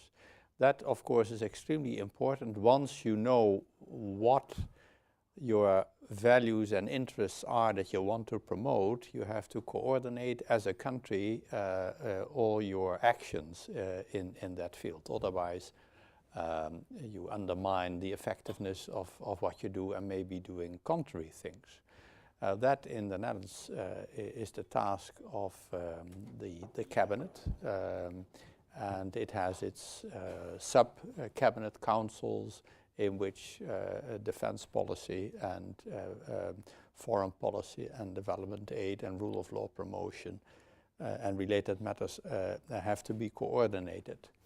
At the international level, coordination is an important task of the United Nations, but it's even, let me say, on the national level it is done reasonably well. On the international level it is very poor. Most UN agencies determine their own programs. There is an interagency coordination which is I think not the most exciting meeting, not much happens there. The UN Secretary General doesn't have much influence there. I think it is very urgent to increase coordination at the UN level and also at the level of regional institutions, just vertically, just below the UN. I cannot offer now any new ideas how to encourage that, but it is an urgent task already for decades. It is a very weak spot. On the issue of accountability, I would like to make a brief remark. That, of course, goes ultimately through Parliament. and the media. We have quite an extensive process in the Netherlands. It's not the process that fails, it is more the shrinking of the community of, let's say, the attentive public and media which follows foreign affairs. That is worrisome. The Netherlands goes through a long depression in its internationalism. We'll get out of it, but it takes several more years. That depression has its causes. It started with the Fortuin Revolution. There is a strong stream of anti-internationalism in the country, which has affected a number of political parties. And here is an important task for our educational institutes, teaching already at the primary school level world citizenship and citizenship in general, because what I say about international cooperation, you can also fill in the word democracy and then speak the same sentences.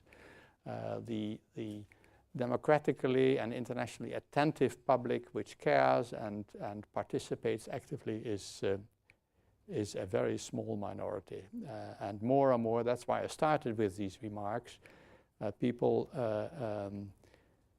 see the freedom we enjoy and the high level of well-being we enjoy in the Netherlands as something that is our right, that is a matter of course, for which you don't have to make personal sacrifices, and is secure, nothing can happen to it. So freedom in the limited sense that I mentioned is really at stake. And it is our national interest to advance freedom also internationally. Thank you. Can I? Yeah. Jan, yeah. Yeah, no, good. I thank the ambassador of Cuba for the specific analysis of what security is beyond, of course, only military insecurity. And development ought to be oriented, of course, to a situation whereby people feel themselves secure. And that means that at the moment in developmental policies, and I'm not speaking about the Dutch, I speak international, yeah? We should no longer focus on economic growth in terms of international economic development policies, but on social security, which means less inequalities, which means poverty reduction, which means employment, yes, in order to create situations whereby people feel more secure and would not easily seek criminal activities. Like, for instance, and you were mentioning a couple of countries, is the main security issue in the whole of Central America, including Mexico, as an example. But in many African countries, that is also the situation, in particular around the big cities. And it is also one of the reasons why, for instance, ethnic and religious strife in a couple of countries escalate into conflict. Okay. And that's a developmental operation, which is related to another point which I wanted to make following what Joris Voorhoeve said. If you carry out developmental activities, and I did say it's long-term structural, it means presence also in the long run after a specific intervention, yes? And reconstruction, rehabilitation, and development ought to be ensured also internationally for a very long period in many countries. Otherwise you run the risk of falling back into resurgence of escalation of conflicts. And that has been the case in quite a couple of situations because of limitation of resources, financial resources, and that should really be tackled. Which brings me to the coordination question, because you have to coordinate it in the long run. Also in the framework of the UN, and let me limit myself to the UN, I think we need a major strengthening and reform of the UN system in order to do a better job. I would be in favor, and I've written about it, I just mention it, I'm being in favor of a very strong reform, also in terms of resources and capacities, of the Peace Building Committee of the UN. Because the Peace Building Committee is a very meager, small thing at the moment. It ought to be a major reconstruction and development exercise operating in many countries beyond, after the major conflict escalation more or less has been managed. Yes? It was a new thing, but it has not been given a chance.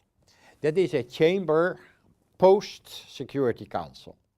We need a chamber pre-Security Council in order to deal with prevention and preventive diplomacy and peacemaking, which is a task of the Secretary General of the United Nations.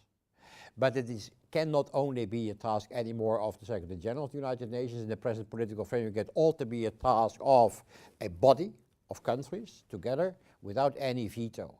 And the pre-chamber could help by carrying out on its own initiative, without a veto or on request, preventive, diplomatic, economic, cultural activities within countries, being asked in order to be there, to listen, to mediate, to talk, in order to prevent escalation of an existing conflict. That's a second reform.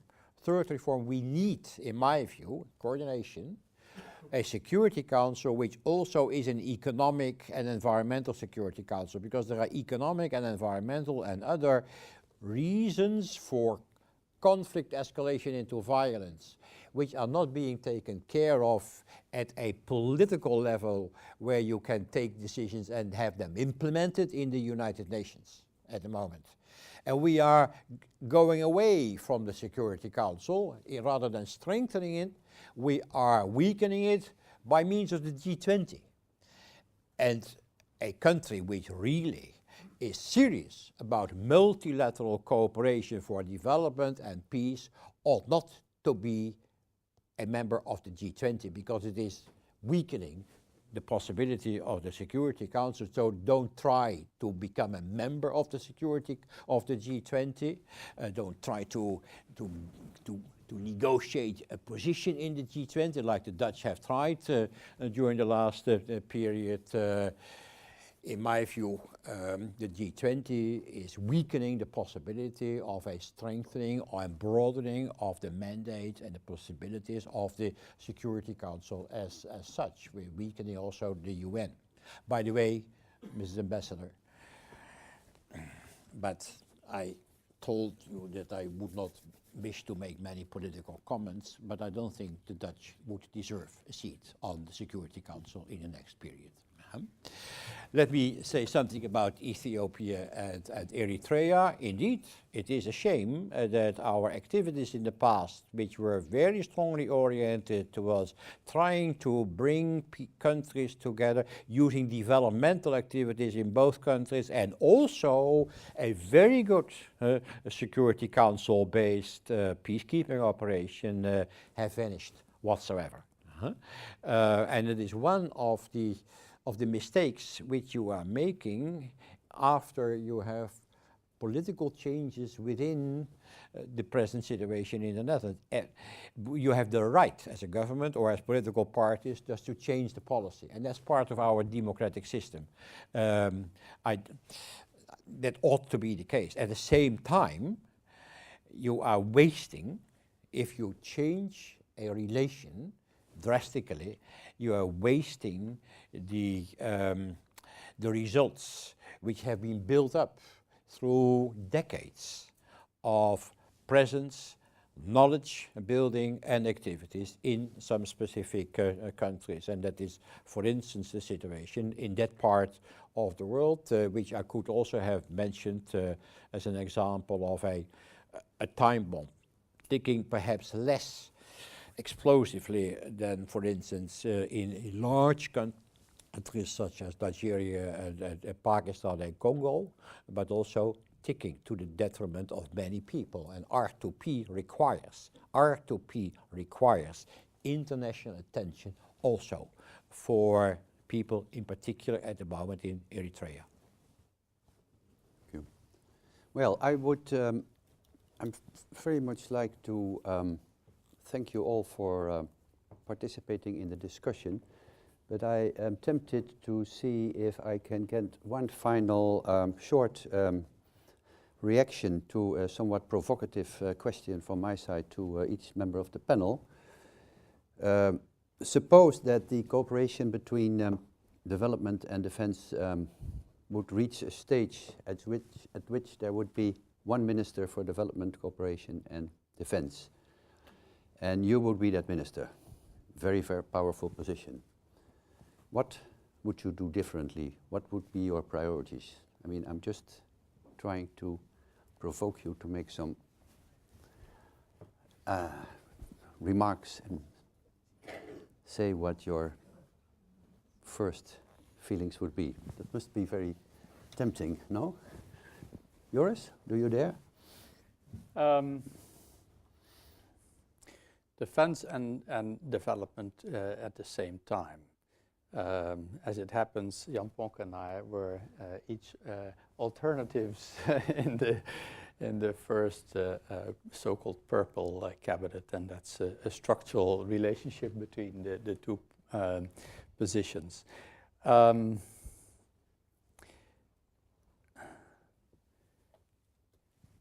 First of all, I would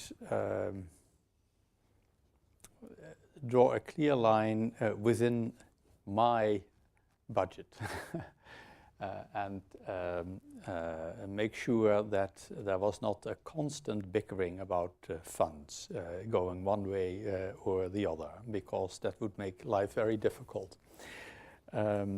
Secondly,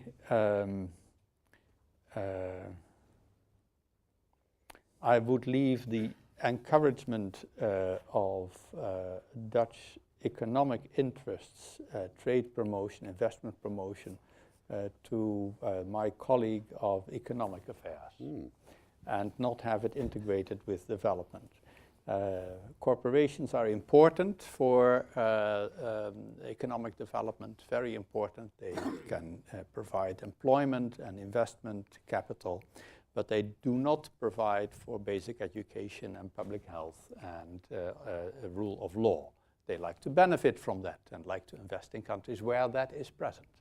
And that is not the task of private business to encourage. So I think the present mixture of portfolios in a different way is not well thought out. Let me limit my remarks to those two. Just great, but it should be the responsibility of the business community, no? It should be to get involved in development more.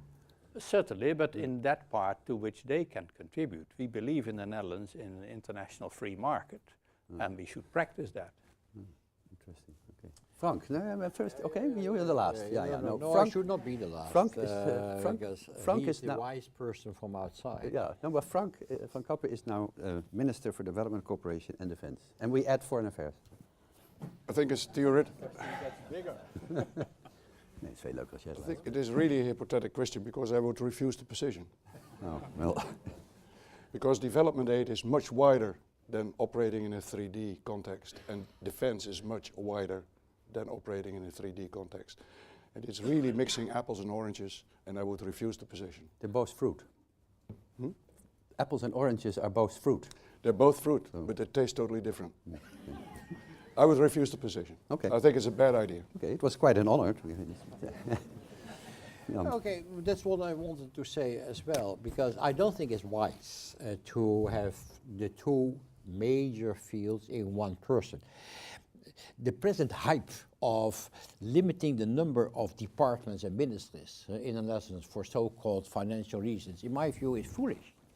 You need, please, you need a good political debate at the cabinet level. With quite a few people together in a cabinet.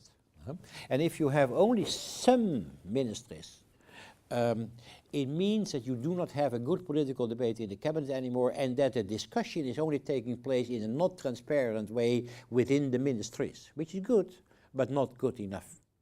the fact that, for instance, it's not for today, but I've been quite involved, that there is no minister for spatial planning and environment anymore. But everything is now in the Ministry of Infrastructure, etc. It's not good for environmental and spatial planning purposes. You need a debate at the political level in the cabinet in order to have a meeting of interests and a negotiation of interest and have a good final outcome. And that also is the case as far as foreign policy, development, economic policies, and defense is concerned. And 15 ministers is good.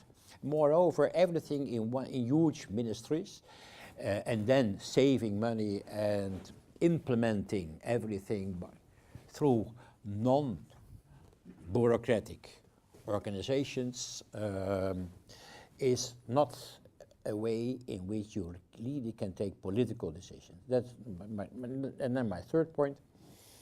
If I would be Minister of Defense, I would only accept that position if I would get the resources. I think you should refuse to become a minister if you're being asked. You don't have to get the job, to take the job, if you at the same time are being confronted with a major budgetary decrease.